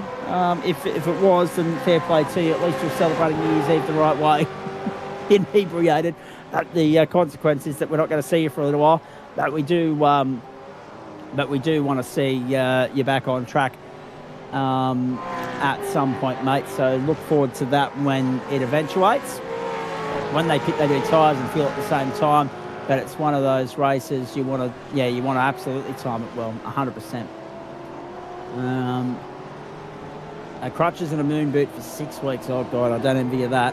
Do not envy you that at all. A friend of mine was actually a sister of Garnet Patterson, who raced in the 12-hour over the weekend. I saw that she was on crutches at Mount Panorama over the course of the weekend, and I said to her, what's with your friend's crutch and walking stick there, please? So, you've got some new artillery. And then she sent me the X-ray photos, and she said that's what's happened. I was like, oh God! I could think of better places to be, somewhat compromised in terms of your manoeuvrability than there. Unfortunately, playing basketball after it. Yeah, okay, yeah, fair call. So yes, alcohol and sport usually only combine well from the spectators' vantage point in the audience, but. Nonetheless, you'll bounce back, mate, and we look forward to seeing you back on track when you're fit enough to do it. I love how we're getting comments in the chat thread here from blokes that are trying to talk to the guys that are out on the racetrack as though they think the guys on the racetrack are actually going to be able to pay attention to them. But that's okay. Let's continue on. 21 and a half minutes gone. Unless you're in Discord, folks, and chatting to them as you go, they're no good in the chat thread. It's like one of the things that always amuses me, Dan. You're sitting at home and some idiot is doing something in a sporting event that's giving you the SH1Ts, or a referee's made a decision that you don't like, and everybody's trying to, vent their frustration as though the referee or the, athlete in question can actually hear what you're saying. Unless you're at the ground, it's not going to make a rat's, you-know-what of difference. So, again, same here. Same effect with the chat thread on YouTube, I'm afraid to say. 18 minutes to go. We've seen some pit stops play out. Jake Slade, Luke Page, Dane Snadden, Andy Barber, Ryan Barber have all stopped. So too Terry Marsh, Kurt Nommensen, and Dale Sharp and Mark McNamara. Oh, no, Terry Marsh has made his first mistake of the night, and that actually is a leg up to Adam Lavis. And that's exactly what we spoke about. It was only going to be a mistake on pit road or a slight mistake on track, or all of a sudden puts the pressure back on Marsh. But on pace and track position, he's still in the box seat to lead this on corrected order. Revolutionary Racing, good. I'm glad that you do have a direct link to your drivers. Very good. That makes sense. Most people do. Some don't. And we've got to cater for the ones that don't. Greg Heaney. Greg, you know me. It doesn't have to be the YouTube stream. In my case, it's the Discord stream, and I'm screaming at it as much as I like. But the difference is, I have to. It's the job that I do. It's what I get paid to do. Yes. It's been there, Dan. I like it. And in fact, anyone with any sort of ADHD is in their head all the time. Will Buchanan, Jason Douglas has come through. He's about 850 metres off the race leader at the moment. So again, smooth sailing for Will Buchanan. Jason Douglas sits there in second spot. Alex Tzikis, a very lonely run to third so far. Bondi yet to stop. Slade coming through, having completed his pit stop, and we're almost 3/4 of the way through, cleansing the field through the pit cycle. Across the start-finish line once more. So 24 minutes gone. 2 more cars leaving pit lane. We've completed lap 11. We're on lap 12. Yeah, just Douglas Tzikis come through. With this undercut, Jake Slade is currently running second. Yes. Now, that's a good point. That's a really good point. Luke Page is still obviously going to be invoiced the 5 seconds after the fact, Dan, so he's still out of the equation. But Jake Slade has made a charge. Yeah, the undercuts work nicely for him. The only problem is you're now talking about a 4-lap delta on tyres. And while weather-wise, it's potentially going to favour, well, not hurt him too much to do this. Overcuts in this car at tracks where there's overtaking capacity generally work best. This should go back the way of Jace Douglas. Can Jake finish based on the numbers, but on how everyone's pitting? Jake is all good to make this to the end on that one stop. 100% he is. But the interesting thing for mine, to pick up on your point about tyres, right? So the onus is now obviously on Jason Douglas to try and find a way by. And he's already closed as up we've that already car length seen, that he came out behind to the notes. 100%. But as we've already seen, overtaking isn't straightforward here. But the other quid pro quo of that is your point about tyres. And unfortunately, with regards to the supercars, the one underwriting factor that we've noticed is that tyre wear doesn't necessarily matter where we're going or the temperature we're talking. Tyre wear is always a talking point, and here comes Douglas down the inside to illustrate that. Is he going to make the move this time through on Jake Slade? Is he going to make it stick? Yes. So Slade lets him go. They'll go side by side to Sunset Boulevard, and Slade will slot back in behind unless he wants to force it and fight around the outside. But that's the thing. Unfortunately, as much friendlier the track temperature conditions are this week. Sorry, I feel like I'm slurring my words like Danica Mason was this morning. The reality of the matter is that tyre wear is always a problem with these race cars. I don't know what it is, but even though the track temperature is a lot friendlier this week than what it was at the Bend and at other places we've been to, the reality of the matter is that tyre wear, it just chews them up.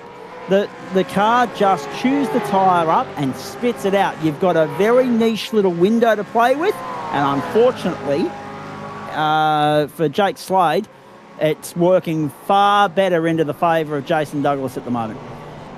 Yeah, and I think the main thing is watching that lap with Jake versus Jason's out lap. He was missing quite a couple of critical apexes he missed. Just couldn't get the car stopped on his way into the turns. And whether that's a sign of Jake's already found, he's gone past, on his pace, he's gone past the best of the tyres that he's got underneath him. Whether that's simply a case of that was just a little too overcommitted in trying to establish an attempt at the defence, I can't say with confidence. What I can say is this is the driver now with the fastest lap on track, but I have to say on the way he's driving it right now, that's not going to hold up too long. No. It's going to eat through things really quickly for Dane Stappen. Indeed it is. I saw a comment there, and the username, it immediately jolted the memory. That is racing royalty at the grassroots state level here in New South Wales. Of course, Pariana Starkus is tuning in. Good evening to you, mate. Hope you're going well. Aren't you glad you got an MA licence ready for this year, hey? Go well, good luck. The 300 veteran, Pariana Starkus. And, of course, they're all coming up very shortly as well. Some big news brewing in Australian Motorsport this week. As I said earlier in the week, without giving too much away, some big news brewing in Australian Motorsport this week. And I might just have to slide into Parry's inbox and let him know at the end of this broadcast. 12 minutes to go, and we are watching Will Buchanan lead this race. We're watching Terry Marsh lead the development split. Marsh's lead is still 9 seconds, so that little spin he had, Dan, has hurt him very little. Actually, no, pardon me. That number went from an absolute scramble as Terry crossed the line. Yes. The gap was at 4 seconds, and Adam Lavis chips a bit more away on this lap to the tune of a second. So watch out, folks. That spin cost Terry about 5 of his 10-second lead. And it's being chipped away now in this second half of the race. So Terry is going to have to step on it and protect this position if Adam keeps coming at him like this on the road.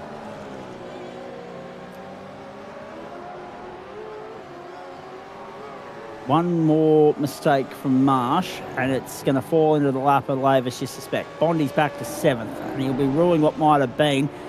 That penalty he got, was it 5 or 10 seconds? Do we have that? 10 for 10. break. Okay. So he's also protected at the moment.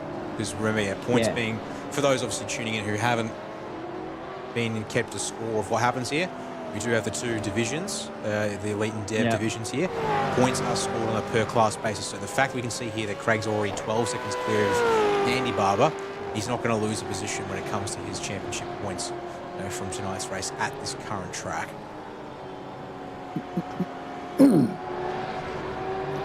I love that there's some banter going on in the comments section that these guys are trying to recruit on the fly. The only expert chief recruiter when it comes to getting drivers to join the team in that chat thread at the moment is G Heaney. And everybody else is a Boy Scout compared to G Heaney. 10 minutes to go. We're heading to, I think we're 19 laps for this race tonight. Just depends on when Buchanan comes back to the line this time through. In fact, he's already through to complete another lap. So yes, it'll be 4 at the line. It'll be a 19-lap affair here at the Sebring International Raceway.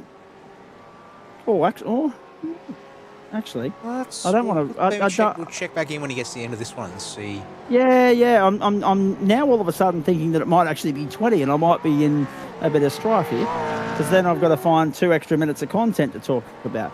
Actually, on that subject, let me go around the grounds and update you. It's a big Wednesday night of sport, as I've detailed already. Of course, we can't wait for Friday night when Australia will end their T20 World Cup campaign in the group stage up against cricket heavyweight Oman. And that'll be absolutely riveting viewing. It'll actually be the icing on the turd for the Aussies if Oman win that game, actually, quite frankly. South Africa earlier in the day accounted for the UAE, and Pakistan 3 for 123 against Namibia at the moment. Namibia will try and chase down whatever Pakistan set them. 3 for 126 through 14.4 overs. So 5 overs to play in that innings at this point. Drivers come to Revolution E-Racing. I like that.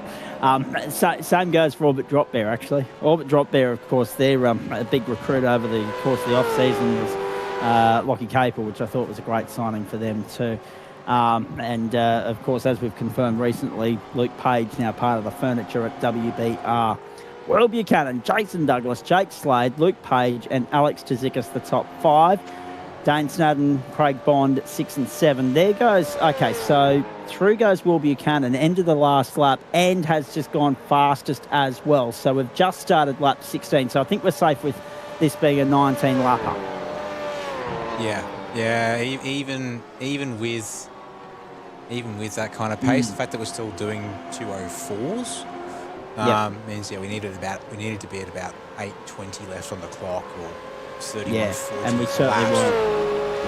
Because I'm now tracking this gap between Terry Marsh and Adam Laves. It's continuing. It's being carved up here. This is looking more like it's going to be a done deal, unless Terry's got something that he's waiting to deploy here when Adam arrives on the scene.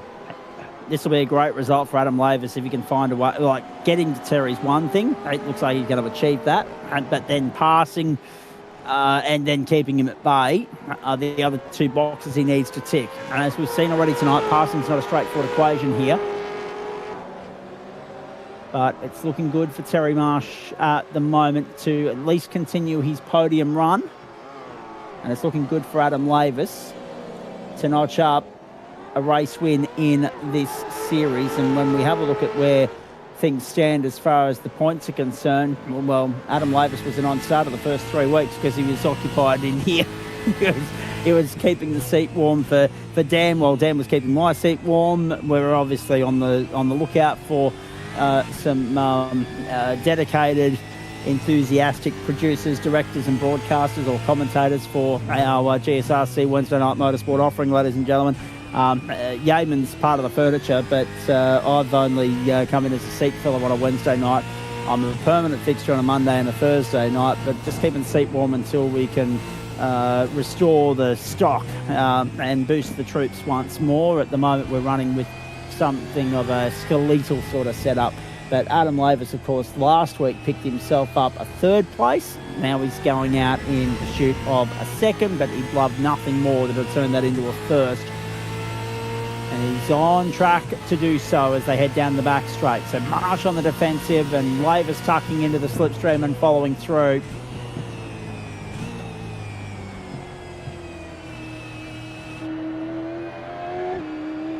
Round onto the main straight. Adam Lavis across the start-finish line, sits 2nd at the moment.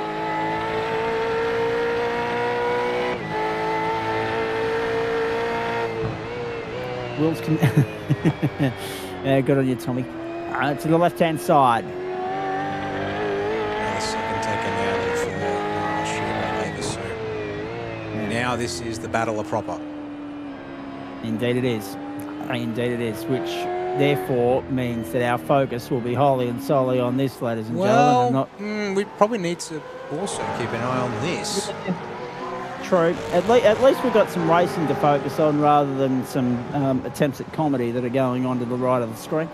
Here's Alex Tzikis under pressure from Dane Snudden down the inside. Snudden, nicely done. Oh, not so clean on the exit, but good enough to get the job done. Very good. Very good from Dane Snudden.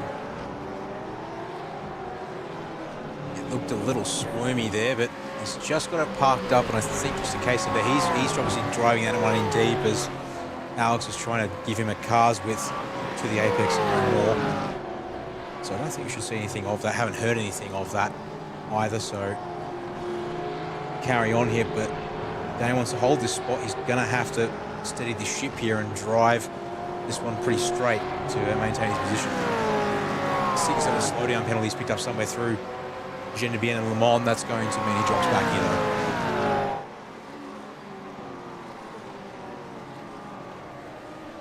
And yeah, back to Terry Marsh, Adam Lavis. Here we go. Could this be it? So Buchanan's lead out to 10.2 seconds, Slater 2.5 back, then Page another second beyond that, but we know Page has an invoice coming his way, so Dane Snudden's looking good, and Alex Tzikis actually, actually no, I tell you what, actually, now that I'm having a look at that, Luke Page has got 5 seconds on Dane Snudden. It's only a 5-second penalty coming his way, so Page is actually good on corrected order for 4th, even with that penalty. So Snudden and Tzikis are firmly racing for 5th.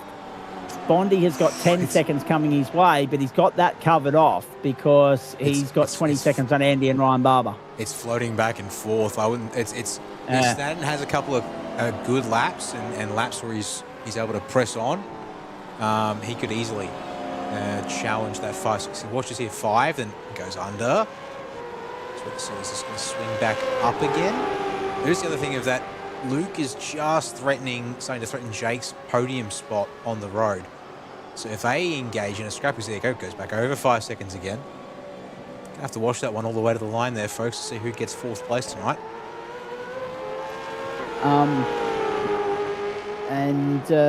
Interesting to point out as well, I just saw Sam Cullen's name pop up into the chat thread there as well, considering that he too isn't on the grid this evening. There's another name that you can take out of the list of would-be potential contenders and candidates.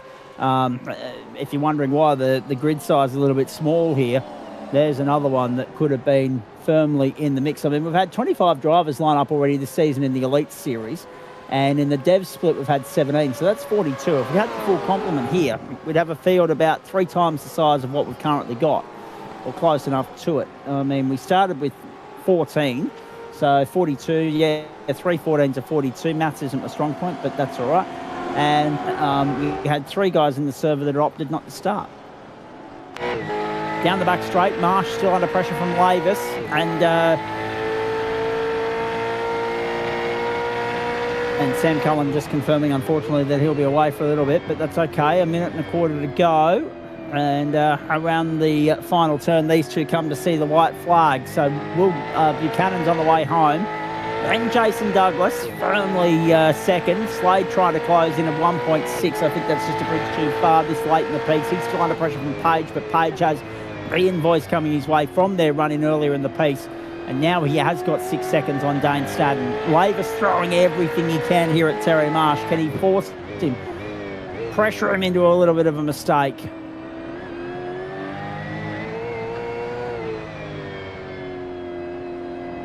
This will be a huge test for Terry to try and nab the race win. Lavis would love nothing more than to take it away from him at the death. Daniel and Sam race tonight. We go on a third of the grid, Zach. Yeah, thank you, Revolutionary Racing. Yep, that's what I thought. The tap from Adam Lavis. He's right there nipping at the heels. Marsh is on his way. We'll take you to Will Buchanan in just a moment, folks. He is on the run home. We'll see him take the checkered flag. Oh, Adam. Oh, no, there it is. Adam Lavis has got it to the side of Terry Marsh. Can you believe that? They're very lucky that they can redress that and not lose out to Kurt Nommensen. Kurt was 18 seconds down the road. That margin will diminish, but not enough to evaporate completely. Comprehensive, dominant performance tonight from Will Buchanan from start to finish. 11.5 seconds to the good. Buchanan gets the job done in Florida.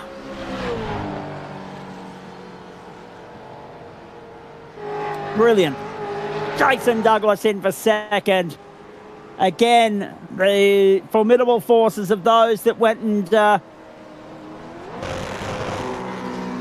did a marvellous job of representing the club and themselves on the stage that was the qualifying series for Logitech, have made their way back here and announced themselves in formidable style. The last couple of weeks, they have carved up. Last week it was Tyson Broad. This week it's Will Buchanan. Another race win, another winner joining the list, or another name joining the winners list in this term. Magnificent stuff. Marsh holds off Lavis. I think that might have been a bit of goodwill on Lavis's part after the incident on the final lap to just tuck in and follow him home. And Terry Marsh comes through to clean up yet another win in the development split here. Just going back and having a look at the finishing results for you, ladies and gentlemen. It was, as far as the open split is concerned, by the way, for Terry Marsh, back-to-back victories for him, and he'll vault up the order as a result of that. He's still got a way to go to catch Nathan Michael, despite the fact that Michael wasn't on the grid tonight. But how good was that? Buchanan dominant, 10.7 to the good. Douglas held off Slade.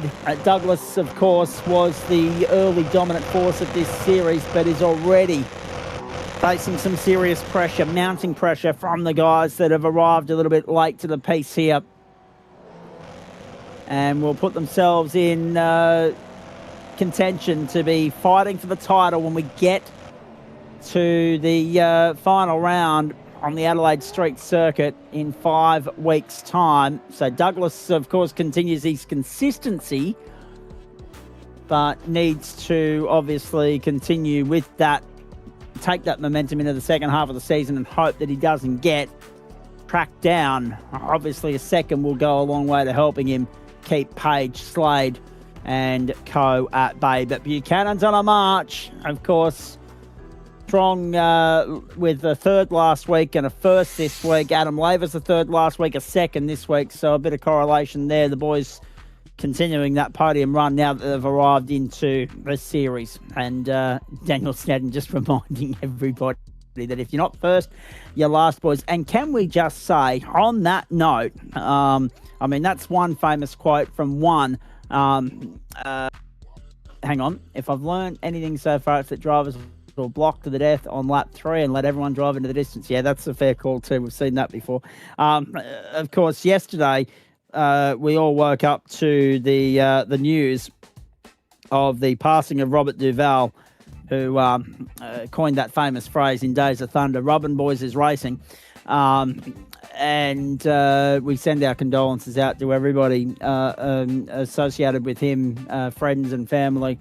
We're all thinking of you at this particular point in time, but isn't it nice that we can take his legacy and his legend and that line, and it just lives on in motor racing folklore forever, and it was coined in Hollywood. Magnificent. So the picture here is that Douglas has got himself back on the podium. That's his 5th podium finish of the season. Terry Marsh has got back-to-back wins. Adam Lavis has got back-to-back podiums. And if we can just bring those results back up, please, Dan Yeaman, because I haven't got timing at the moment, so I've got no reference. I'm flying blind here. Well done to Kurt Nommensen getting himself a podium finish. 1 second, the winning margin in the end. Marsh to Lavis. Dale Sharp held on for 4th, but then McNamara, Camo and Harris didn't even start. And McNamara was a long way back in all of that. We've got Craig Bond, Jason Douglas, Terry Marsh, Kurt Nommensen, and also Will Buchanan joining us here for a chat in just a moment. We've got only about half an hour to work with here, boys. 10:30 Eastern Daylight Time is our out tonight, so that Mr. Gaiman can go and get some sleep after a very long day. Double duty day, of course. Got out of work a little bit early, and that has enabled us to bring you a full night of racing here live on the platforms of the Gentlemen's Sim Racing Club. And then if we can go back and have a look at the Elite Split results again, please, mate. I just wanted to confirm for everybody at home that there was a 5-second penalty coming the way of Luke Page.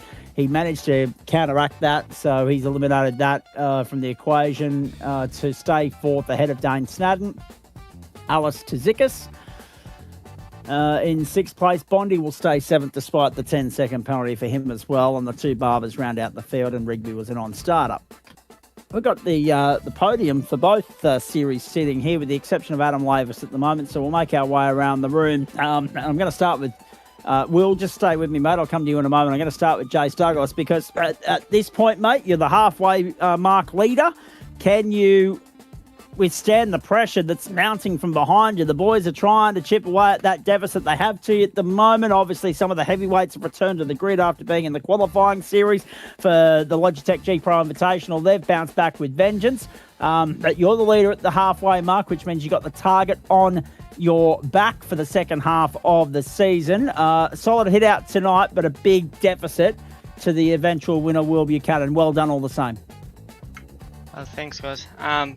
Yeah, it's going to be pretty hard, but we'll see what happens at the end. Well, that's exactly right, mate. Your thoughts on tonight and how it played out from your standpoint? I mean, obviously, in the end, a bit of a lonely run to second.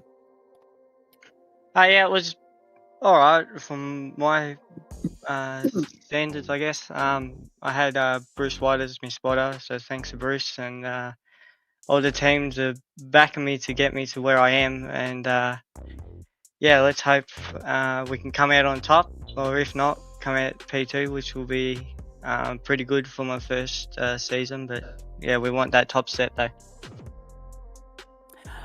Indeed you do. It must have been nice, though, to overturn the result of last week. I mean, you were fourth, fourth at the bend. It must be nice to be back on the podium this week and get a little bit more momentum going. Yeah, it's pretty good to have the momentum come back. I don't know what happened at the bend. I don't know. I don't really like that track pretty much, but it apparently liked me. So we come out P4 there and P2 tonight, which is good.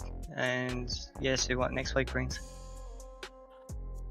And give us your thoughts on next week, mate, because obviously all eyes now lead to one of two new venues in the server, the Adelaide Street Circuit Parklands being the other one in week 10, but next week Miami and sprint racing as well. So not only have you got to deal with the pressure of the invert there in the top 10 of the second race, but also the fact that it is an unknown entity as far as supercar racing is concerned. How do you go about preparing for that? I don't know. I haven't done many laps around Miami, but yeah, we'll find out. When does the preparation start? Have you got any 12-hour GT3 commitments tied in for this weekend, or are you free to press forward and focus on next Wednesday night in the supercars? Sadly, I got to sadly I got to do the 12-hour, but straight after the 12-hour, I'm definitely going to be practicing. Let's just go and explore that comment briefly, right? Sadly, I've got to do the 12-hour. So I'm reading that as one of two things. One, there's a lot of people that will be chomping at the bit to get to score a drive in that thing this weekend. Let's be perfectly honest. It's one of the major events on the calendar, as will the OSR one be 3 weeks after that. But secondly, am I reading it right to suggest that GT3 racing might not be your preference, your priority? It's going to be my priority for stat day, but as soon as the race finishes, it'll be straight on to Miami. Question asked, question answered. Yep, that's so not a huge fan of the GT3 formula, or what vibe am I picking up from what you're putting down here? I prefer cars that go sideways and don't have ABS. Okay, so that might explain why we haven't seen you in the Porsche 992.2 yet. Correct. Yeah, okay, fair enough. Very nicely done. Miami will be interesting. Any other racing between now and then beside the 12-hour or not? No, just a 12-hour and focus on Miami. All right, mate, very nicely done. As we say, so far this season, top 5 finishes in all, what have we had now? 7 races, 2 sprint rounds and 3 regulars. A fifth, a first, a second, a first, a fourth, and now back on the podium in a second, mate. So a nice start to the campaign, but as I say, it's about finishing it off. We wish you well with that. Obviously, you've seen the schedule on the screen there, folks. 5 different countries in 5 weeks coming up. We're off to the United States again next week, but then we go to Canada, Great Britain, Hungary, and Australia to round out the campaign. Who do you want to thank before we let you go? I'd like to thank Gen3 Racing and Night Shift Collectibles, Logi Pros. Big thanks to Bruce. Big thanks to Jet. Big thanks to Alex and all the crew over there. Yeah, that's it. All right, very nicely done, mate. Great to catch up with you. Great to have you in the booth here for a chat post-race. Solid hit out tonight. Well done. Good luck for the rest of the week and the 12-hour, and we'll see you in Miami next week. Yeah, thank you, guys. Let's move from Jace Douglas to Craig Bond, because Bondy wasn't on the podium tonight, so we'll get him out of here nice and quickly. Because then we can focus on the guys that were on the podium, and we can also let the schoolboy get his sleep before the early alarm. Bondy, that all went pear-shaped on lap 1, unfortunately. Your take on that and the recovery? Well, I've just looked at the replay. I did kind of run him out of road, but I definitely feel as if 10 seconds was a bit much for penalty when I lose 10 seconds just in that. So I pretty much lost 20 seconds including the penalty, which isn't great, and I'm not happy with, and I'm going to go protest it. But yeah, other than that, I showed great pace in the qualifying. Well, I was happy with the pace, especially for being by myself out on track, and then also really good race pace. I think I ended up having the second quickest lap time in the race, so really pleased with that. Look, I'm gonna give you. I'm just gonna lay it there and give you the bad news before you even go and bother with your protest. By the way, right? It's not gonna make a rodent's rectum's difference, right? And I say that because I've got to be careful how I choose my words here, ladies and gentlemen. But I say that because even if you get the 10 seconds back, you're not getting any more positions. Like you're literally staying where you sit at the moment. I'm doing it as defense in case I get more, right. then there's safety points. It's like someone that's going and protesting a speeding fine. It's my first offence, Your Honour. I'm innocent. I didn't see the camera there. All right, very nicely done. Sebring, we've ticked that box. Miami's going to be interesting. And we're back here tomorrow night in the Porsche, mate. Your thoughts on what's to come? I haven't turned a lap here in the Porsche. I'm lying. I might have turned one out lap, and I think that was all. So I'll grind a bit of that tomorrow after school, get used to the combo, and hopefully I can show some better pace here, because tonight I've actually really enjoyed Sebring for once. Well, yeah, that's exactly right. We enjoyed Sebring as well, but we more enjoyed it with the Oz Legend cars, I must say. They produced far more positive and life-affirming, riveting sort of racing, to be fair. And when there's photo finishes all round, it's hard to argue with that. Yes, Revolutionary Racing putting it bluntly for you as well, mate. Sometimes you're best to cut your losses. They're innocent youngsters. They'll learn. It's all part of that whole growing up process that we're allegedly still doing, some of us.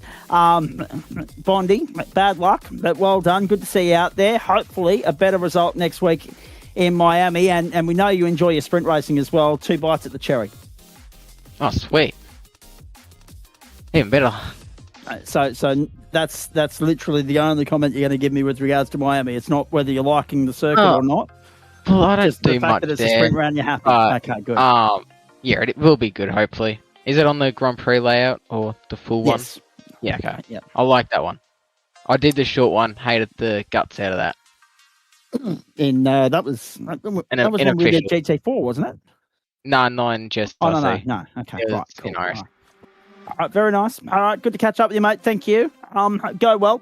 And you do get 2 bites at the cherry with Miami next week as well, because we're there for Super Formula Light too. So you're either going to like it or hate it more by the time we're done with next week. Thank you. Go well. We'll see you tomorrow night. Thank you. Race victors tonight by the names of Will Buchanan and Terry Marsh, ladies and gentlemen. Terry, I'm going to go to you first. Very nicely done, but a couple of heart and mouth moments. One, an individual mistake, and then 2, a bit of late argy-bargy with Adam Lavis. He threw everything at you and then kind of bailed out of it once he had to redress. But another solid drive, mate. Back-to-back wins. Well done. Yeah, cheers, mate. Yeah, I don't know. I missed my braking mark coming into that first corner, so that was kind of my mistake. Yeah, I was trying to hold up Adam there. Thought I was doing pretty good. He was catching me, but I thought I was holding him off pretty good, and he did message me saying he locked it front and left, so it's all good. It's part of racing. I love it, you know. And Sebring, was it one of those circuits you were looking forward to, or are you happy to have ticked the box and press on with the rest of the series now? Yeah, well, like I said last week, I haven't raced here before, so it was interesting. A lot of the guys helped me, RER, Jake Slade, Will, especially Will. Yeah, it's been good moving forward. The other point we should make with this as well, mate, is it's 2 back-to-back wins. We're looking at how the season started for you. It wasn't all that crash. As you say, a bit of work. You've been able to turn that around. Some strong results now loading. Can you take this momentum into the second half of the season and turn it into a championship result, like an outright podium? I don't want to put my hopes up there. We'll just see how we go. All I'm doing is focus on my racecraft. That's more than anything to me. So, are you worried? Are you worried about the potential elevation, promotion to the elite split if you continue on this trajectory that you're on at the moment? No, not really, because I just look at it as I'm up against even faster drivers. Like, we're all racing together as it is, so it's going to be no different as what it is now. So, yeah, just more practice, more fine tuning, and we'll go back and look at the books and see where I went wrong in this race and learn from it. How are you finding getting to know the car? Because obviously, you know, we talk about this all the time. Not all the race cars like all the different race circuits. Not all drivers like all different circuits, and you know, some race cars work better on other circuits for you than some others. So talk me through your relationship with the supercar, whether you like it, whether you're still getting to a point where you're comfortable with it. What more would you like to do? I'm definitely getting more comfortable with it, that's for sure.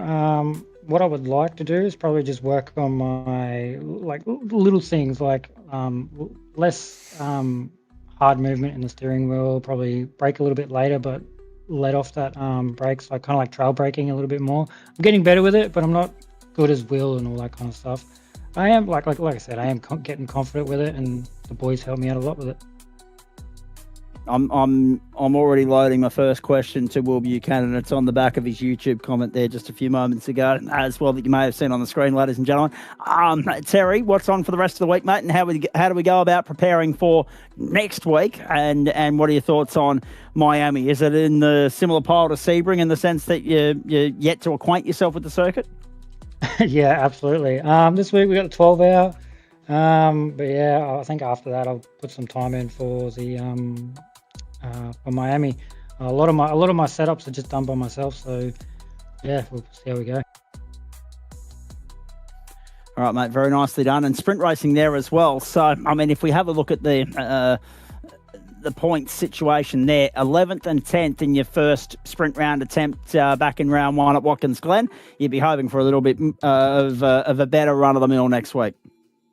Yeah, cheers, mate. Yeah. Well, I'd just like to give a thanks out to RER, AITX, Shieldcoat, Kibby, Sudspeed, and Slady's Glossworks. Cheers, boys. We'll let you go. Good on you, Terry. Thank you, mate. Well done. Go well. Enjoy the rest of the week. We'll catch up next Wednesday night. Good luck in the 12-hour as well. Cheers, mate. Thanks.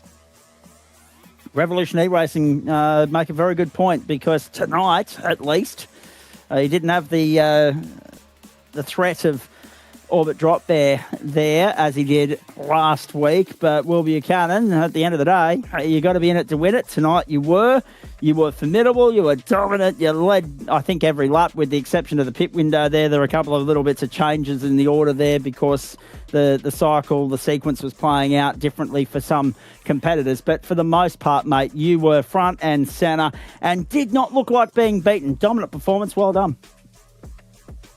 Yeah, cheers, boys. Yeah, but disappointing. No, like Drop.AI guys or Ryan Jones or anyone was in here tonight. I was like comparing myself, seeing how I go against those boys. But no, still a good result. To be fair, I think Jonesy's on an early alarm to go to a real-world motor racing circuit tomorrow morning, one that isn't on the iRacing server just yet as well. So I think that might have been the explanation for his absence. Maybe the Orbit Drop boys were like everybody, mate. We noticed a lot of comments coming in tonight. That there's a lot of people, including Daniel Snedden and a few others. They said our focus, our energy's all being thrown into the officials 12-hour this weekend. I mean, from your standpoint, A, have you got a 12-hour drive lined up? And B, how do you go about juggling your regular commitments with those one-offs like the 12-hour on a week as busy as this? Well, I'm actually not doing the 12-hour this weekend. I'm going on holiday tomorrow to reset after a busy month I've had, so I'll be sadly missing out on that. Well, that might actually not necessarily be the worst thing in the world. Nah, it's been a busy month and a half doing Logitech pre-qual, a lot of coaching and that. So it's just I just need a rest for a week and a bit to just reset and come back stronger. So when you say a week and a bit, does that rule you out of Miami? Yeah, unfortunately it does. I'm not too fussed about championship at this point. Just teams championship would be the main focus for the season, I reckon, for me. Fair call. Looking forward to seeing what you bring to the table when you come back for round 7, though, mate. At least that's at a circuit that we know and love, the circuit Gilles Villeneuve. So let me pick your brain on what you're expecting there, and then you might be able to answer the other question that came in as well. That is that a user error, or is that an error at our end? The fact that Brisbane does not spell Brisbane on that hometown listing of yours, please. On our screen right now. Is that our fault or yours? A bit of a fail on the English department from me, I think. All right, let's straighten up. Thoughts on, obviously, as Revolution E-Racing pointed out, you'll be back for the OSR 12-hour, and that's one of the more revered ones in Australian motorsport, so we look forward to seeing you tear it to shreds there, mate. But next time we see you, obviously, as you say, will be Circuit Gilles Villeneuve. Your thoughts on that venue and how you can bounce back from some time out of the rig and hopefully string some strong results together, just to not necessarily make a play for the championship, mate, but maybe shape it for those that are genuine contenders here. Yeah, well, Montreal will be good. Obviously, a comeback, it's going to be Scops round 1 is there, so I'll be punching laps out there, try and get into split 1. So I'll be well practiced for that race. But yeah, I'll be trying to help the boys as much as possible, like Jake and Terry, and that to try and just for their championships results, pull off something big for them. All right, well, all the very best to you in Brisbane, as it says on the screen there at the moment. Only just up the road from Ipswich, of course. Go well. Enjoy the break, mate. Well deserved by the sounds of it. Hopefully you won't take too long to reacquaint yourself and get comfortable in the seat again once you're back on the grid. And we look forward to seeing what you bring to the table when we get to the Circuit Gilles Villeneuve in a couple of weeks' time, mate. Well done tonight. Who do you want to thank on the way out? Yeah, just big shout out to RER boys. All their support is amazing, and I think, as Harry mentioned, with the sponsors, AITX, Shieldcoat, Sudspeed, Kibby, and Slady's Glossworks, can't appreciate all the stuff they do behind the scenes for us. Very nicely done, Tom Wilkinson. Just reminding me that this has been a couple of weeks' problem now. I didn't see the comment banter with regards to that last week. I think I'd already asked for the comments to be wiped off the screen by that point. Good on you, boys. Thank you for that. Will, congratulations, mate. You and Revolution doing a very nice job of things at the moment, and we're looking forward to seeing what the team as a whole brings to the table in the second half of the season, and good luck to your teammates that are lining up at the 12 hour this weekend as well. Go well. Do it easy, boys. Take it easy. Oh, there you go. Slow news day on social media, because I'm just reading in my news thread here as I open up Facebook, ladies and gentlemen, that Subaru will be the manufacturer behind the safety car in supercars this year for fair income. Slow news day.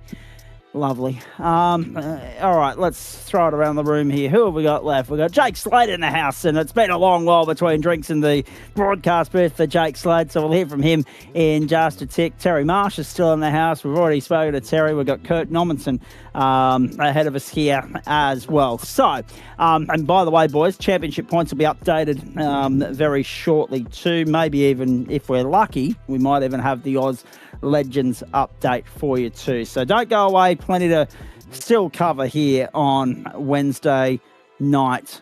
Motorsport, the platforms of the Gentleman Sim Racing Club, live, exclusive and free across Facebook and YouTube. How nice that Queensland viewers have finally been able to switch over to the main 9 network channel for the Winter Olympics coverage. We've finally caught up that 112 year and 1 hour time lapse that we live on at this time of the year.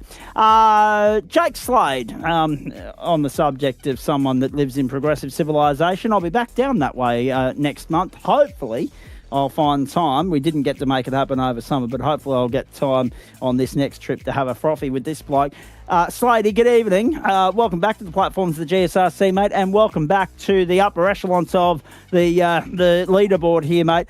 Nice drive, nice race, not without a little bit of drama.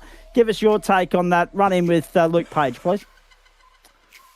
Yeah, he was just getting a bit pressured from behind. I think I was trying to read his car. I think he was more than happy to sort of save tyre behind us.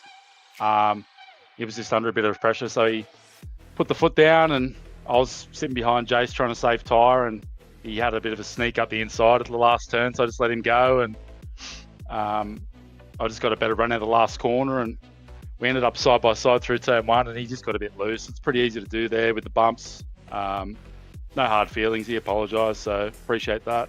I just had to...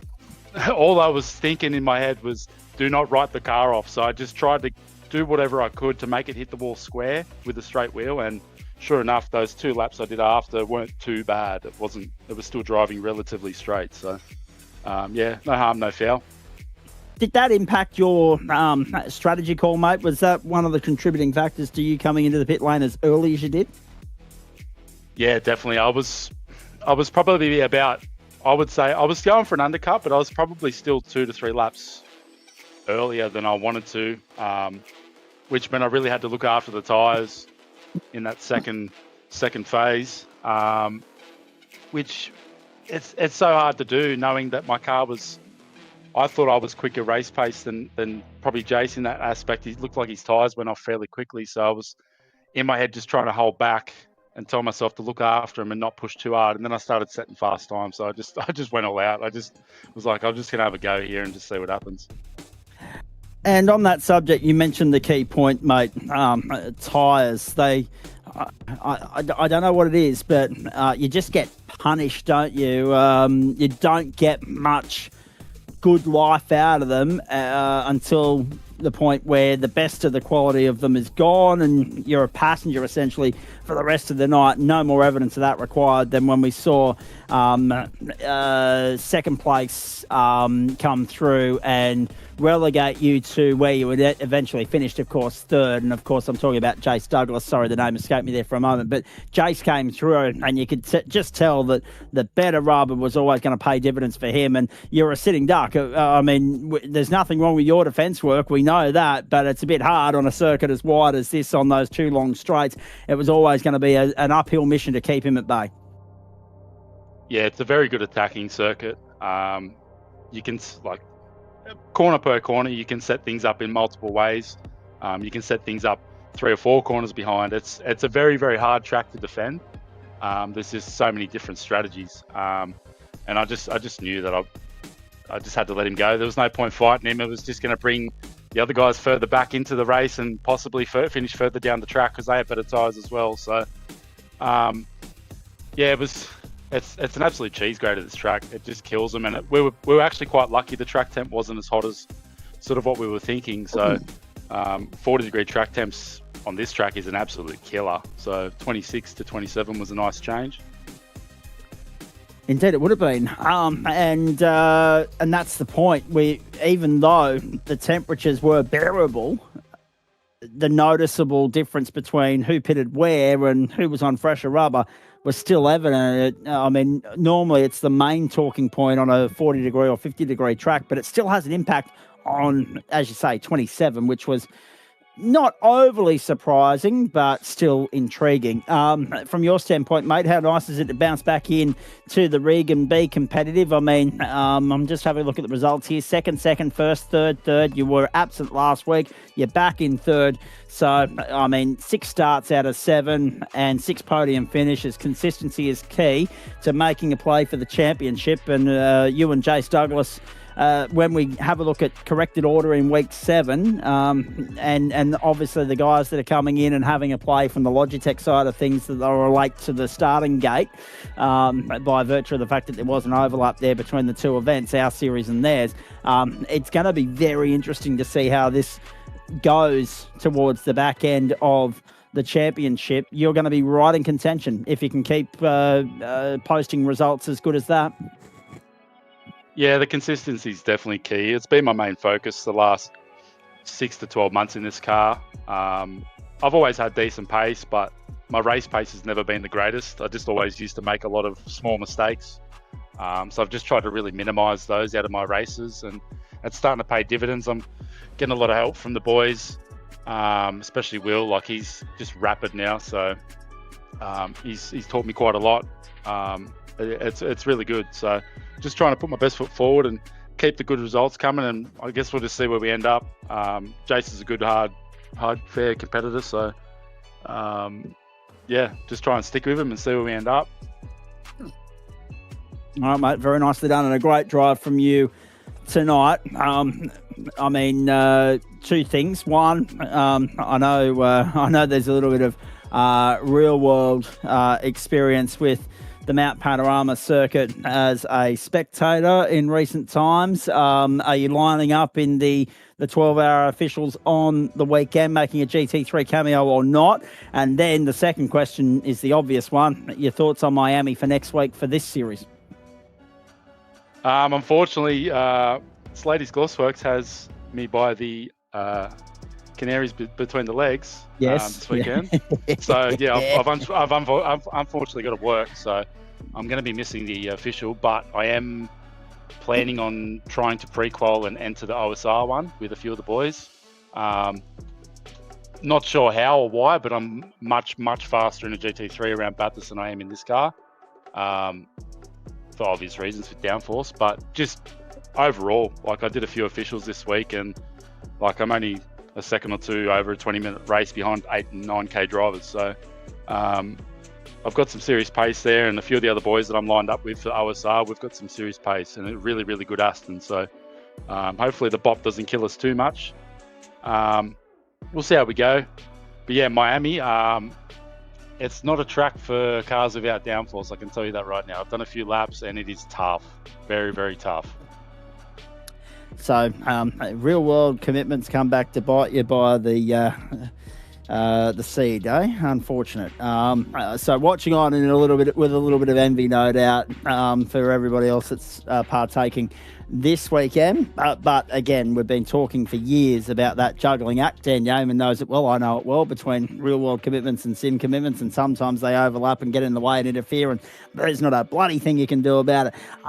Can't wait to see what you bring to the table at Miami, mate. Good to see you back on the grid. Thanks for dropping on by tonight, and we look forward to watching how the second half of the season plays out for you, because it's spicing up quite nicely. It looks like we're going to have 2, maybe 3 genuine players in this when we get to round 10 on the streets of Adelaide. So go well. Good luck with work this weekend. Good luck with the prep for Miami. Anyone you want to thank on the way out? Yeah, thanks, mate.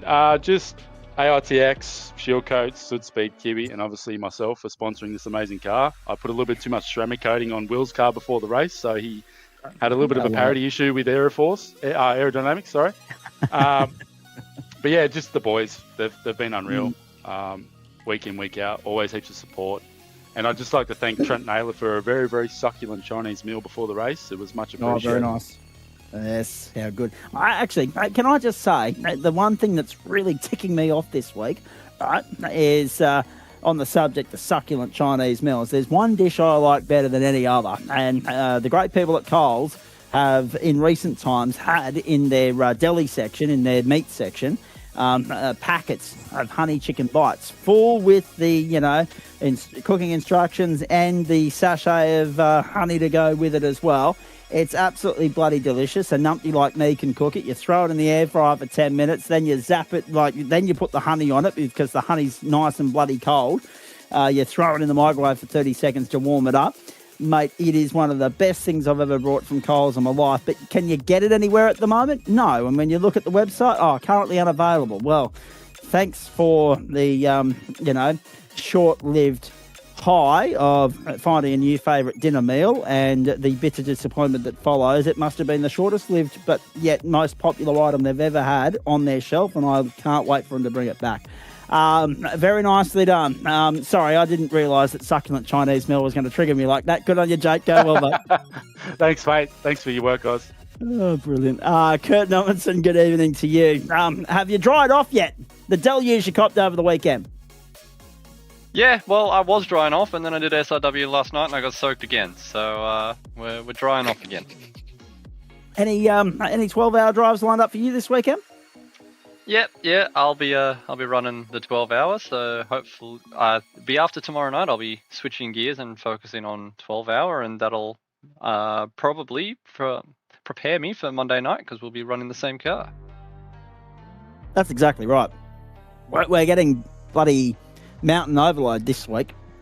12-hour Sunday, and then just to, because you can't have too much of a good thing, allegedly. Well, let's have another 90 minutes on Monday night. I love it how we do that.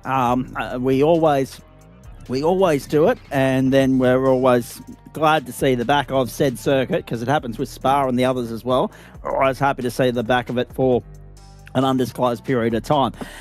Solid result tonight, mate. Talk us through your thoughts on Sebring. Bit of a lonely run, but lonely is good when the result is as strong as that.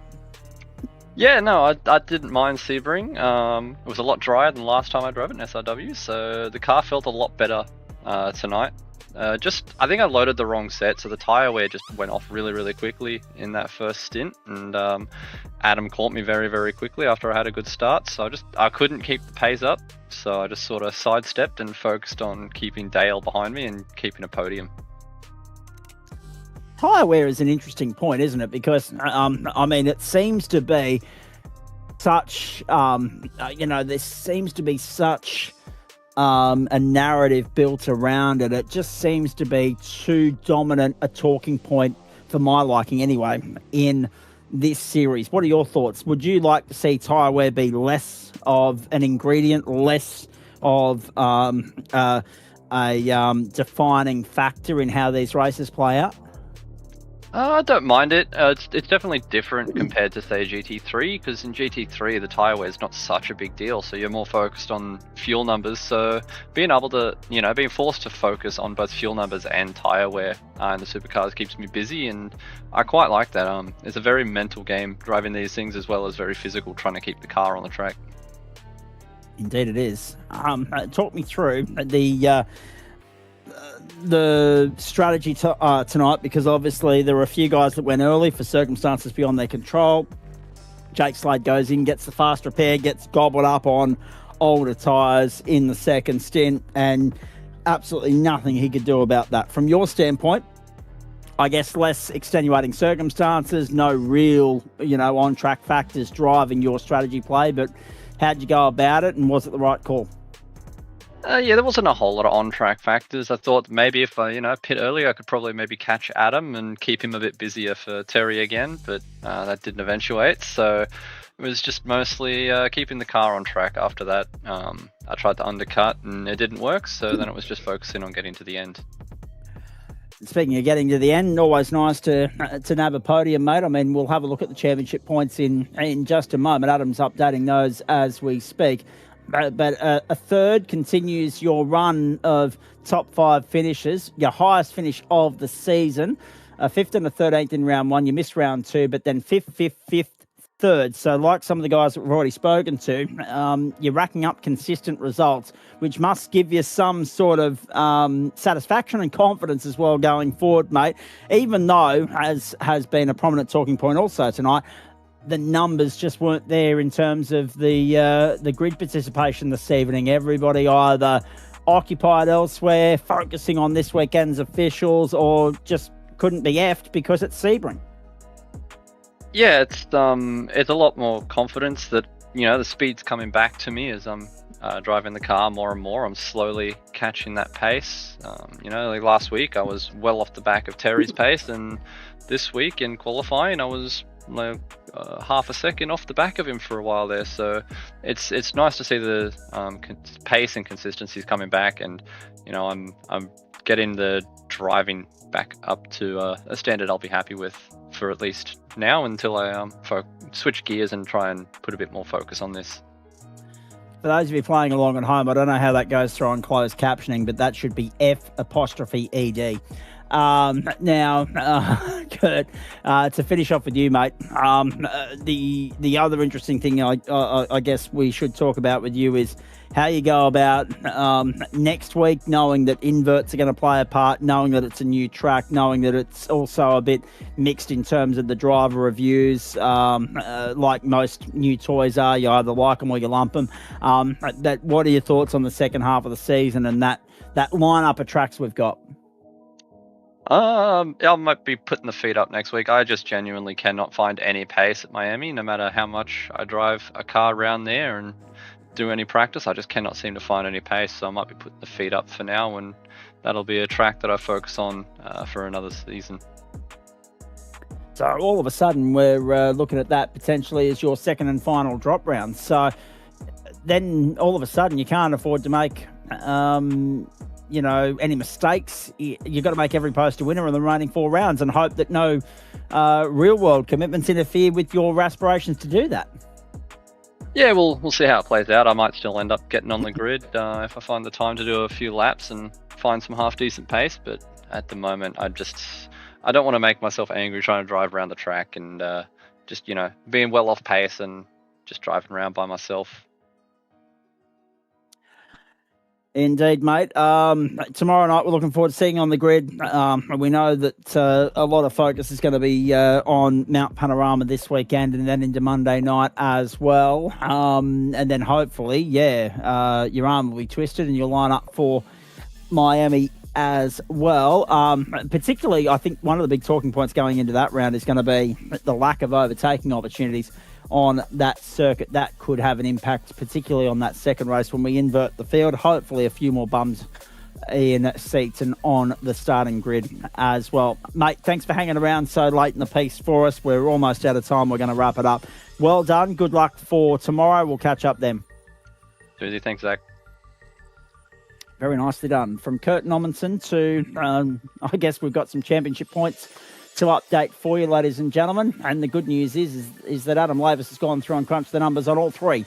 So the Dev split, the Open, the Elite split, and of course the all-important Oz Legends Cup. And I can tell you that Sam Chapman has extended his lead there out to 89 points now with the round win tonight. Second for the round tonight was a tie. So we don't have a bronze, but a tie between Richard Brookfield, who got a penalty for a late move in that second race as well. So that's relegated him to 3rd. So Chapman's actually got 2nd anyway, although he lost it on track in a photo. He got it back post-race. And 3rd for the, tied 2nd on points there was Adam Funslow with that 2nd race win.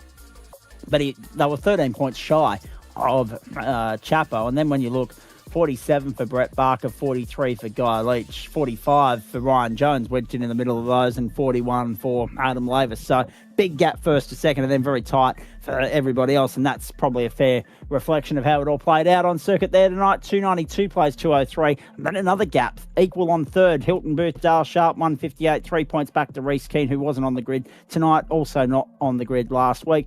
136 for both Richard Brookfield and Joel and Hanson. 135 for both Adam Funslow and Gary Cousins. It's the points table of bloody ties at the moment, ladies and gentlemen. 91, Adam Lavis and Kurt Nommensen, for goodness sake. It's a good thing it's not round 10, or otherwise we'd be going to the bloody scorebook and the rule book and the judges to determine all these tiebreakers. Unbelievable. But 89 is better than a round in the favour of Sam Chapman. He's in the box seat at the moment at the halfway mark of the Oz Legends Cup. Trophi.AI Supercars. Let's go to the elite split first. And again, Jace Douglas with the advantage there still. Luke Page, of course, finishing fourth tonight. 282 plays 228, so that is a slight extension on what we had going into the night.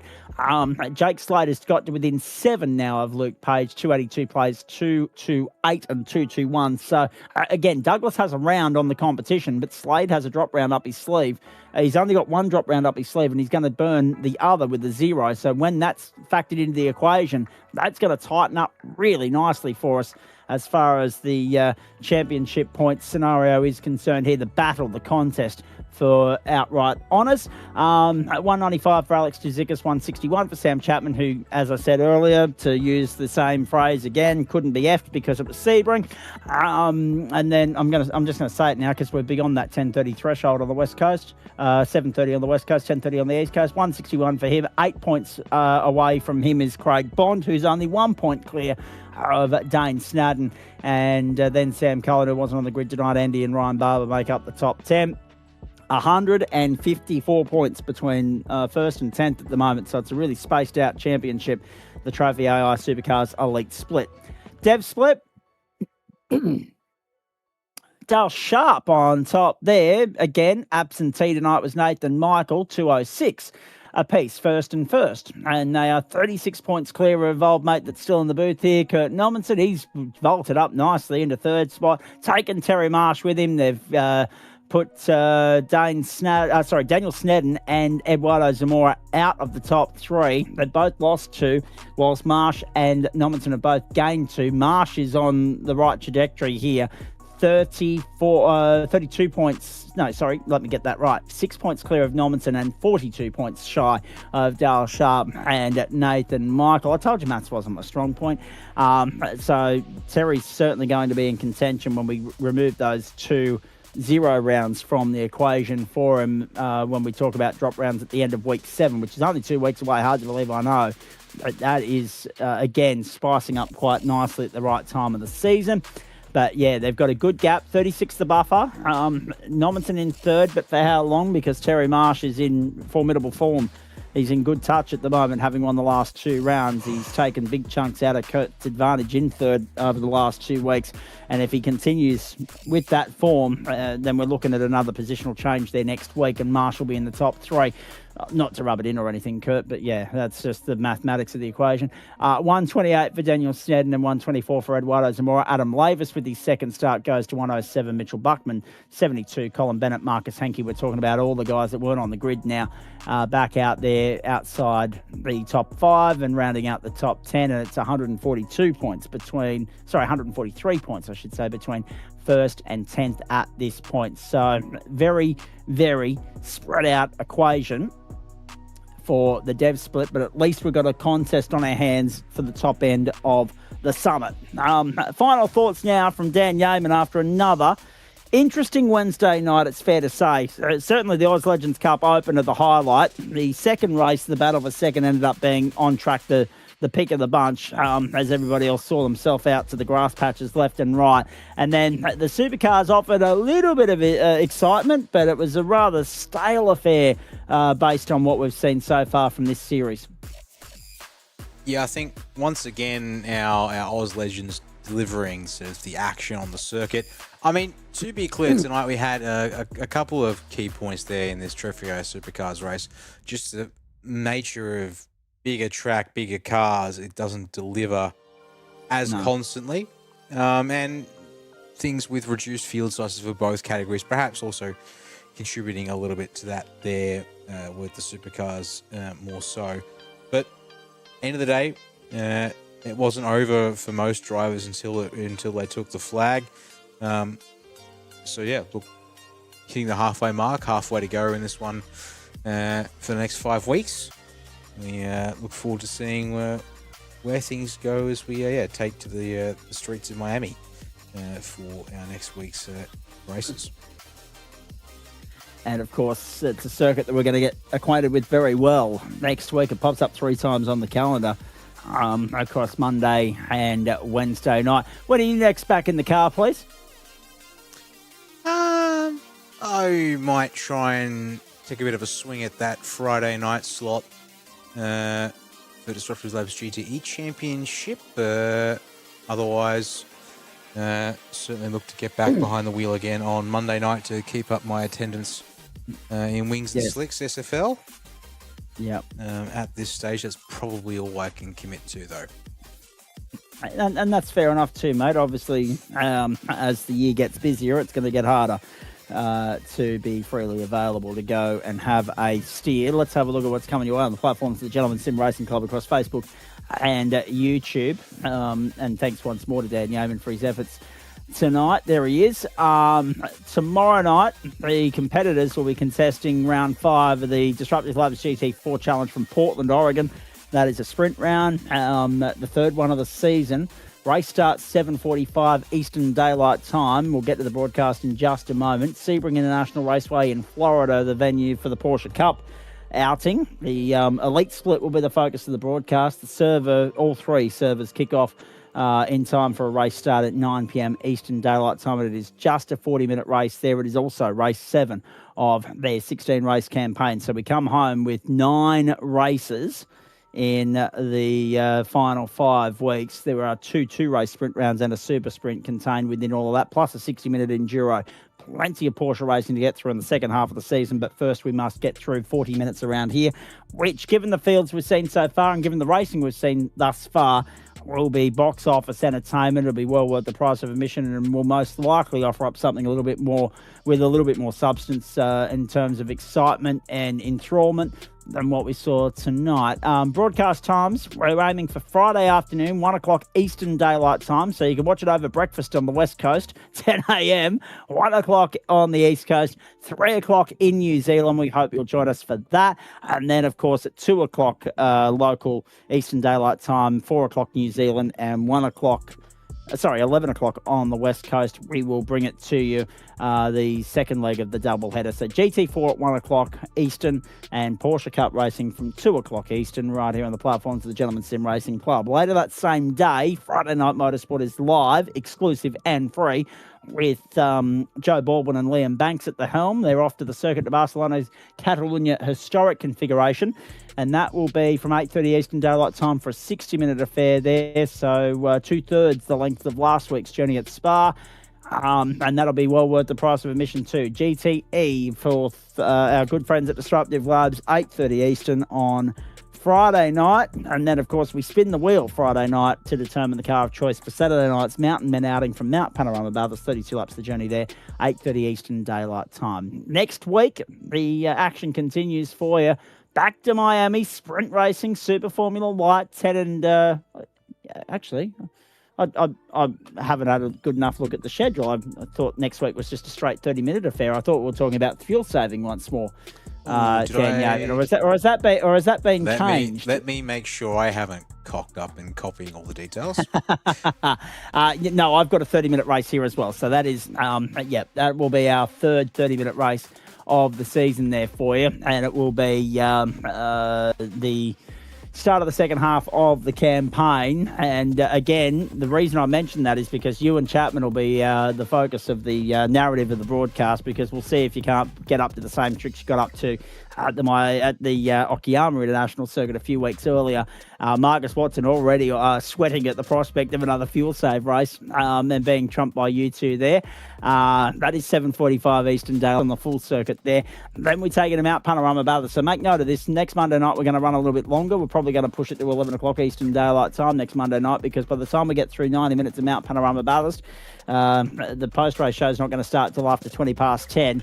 8:45 Eastern Daylight Time, 90 minutes the journey. It's the first of the two Enduros in Waste Options GT3. It's from Mount Panorama. We are bringing you the Pro-Am split next Monday night in its entirety.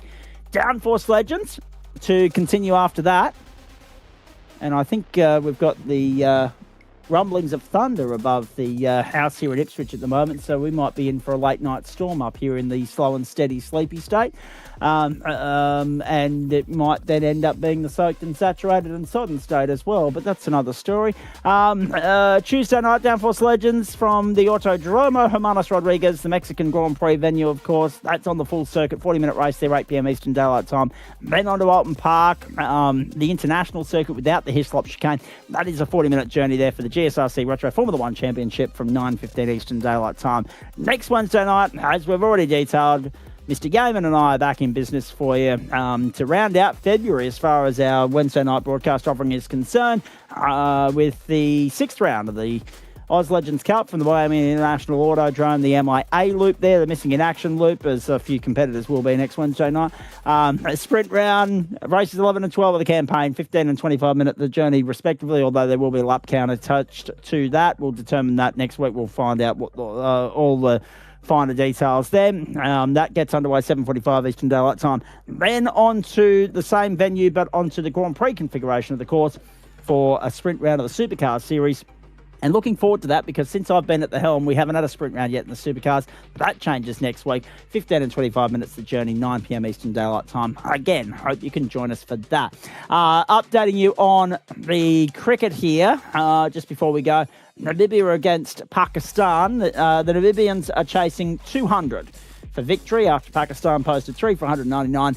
They are 2 for 39 in the 6th over, so they're behind the required run rate. They now need about 11 over to make that work. And of course, there's still a match to come tonight as part of the triple header on this mad Wednesday of the ICC Men's T20 World Cup. It is the Indians up against the Netherlands, and that is coming your way from 12:30 Eastern Daylight Time. And again, you can watch it on Amazon Prime. We're hanging out for the Australians to take on the Omanians later in the week, and probably putting money on Oman at this rate. And of course, the Winter Olympics continues right through the night into the early hours of tomorrow morning on the Nine Network as well. We do it with thanks to Disruptive Labs, Waste Options, Trophi.AI, merch.tgsrci.com, and Flash Graphics. Don't forget, merch store, merch.tgsrci.com, gsrcmerch.myshopify.com for all your GSRC paraphernalia. If you want to get involved in anything we do and how we go about it, get out there on the racetrack in the thick of the action. race.tgsrci.com is where you go for all your relevant information, how to sign up, how to get involved, the Discord, etc., etc. But also, more importantly, if you want to know where these guys are racing, when and why, and what format, and all the finer details, the calendar's available there too. On behalf of Dan Yeaman and all the broadcast commentary and production team here, we hope you've enjoyed it. A Wednesday night at the Sebring International Raceway in Florida that delivered a little bit of everything, thrills and spills and a couple of low patches along the way. That Will Buchanan was dominant in the supercars, so was Terry Marsh, and of course the Oz Legends continue to be the must-watch item of our schedule at the moment. A thriller in race 1 and a thrilling conclusion to race 2 at the very least. And of course, they're just giving off Formula V vibes, but they're a tin top, not an open wheeler. Looking forward to more of the same. And on a parting note, you're going to see some news tomorrow. You've probably already got inkling of it tonight, but shame on the Victorian government, the council down there at Phillip Island, everybody else associated with it. They have butchered another great sporting event with the Australian Motorcycle Grand Prix set for a new home in 2027. Very disappointing news coming through this afternoon. Unless you live in the city of churches, of course, they're going to absolutely lap that up. They'll consider it revenge for the events of 1995 when Formula One said goodbye to their part of the world. So very disappointing, but the writing had been on the wall for a little while there. At least we probably will get better weather. That's about the only benefit of changing venues for what is an iconic and signature event on the Australian motorsport calendar, and the MotoGP one as well. So keep an eye out for that tomorrow. All the details there will be in your social media feeds at some point, I'm sure. From all the crew here, hope you enjoyed Wednesday Night Motorsport. Hope you'll join us again on Friday afternoon for our Thursday night replay. Until then, on behalf of Dan Yeaman and all the crew here, I'm Zach Caban. Have a great evening, everybody. Bye for now.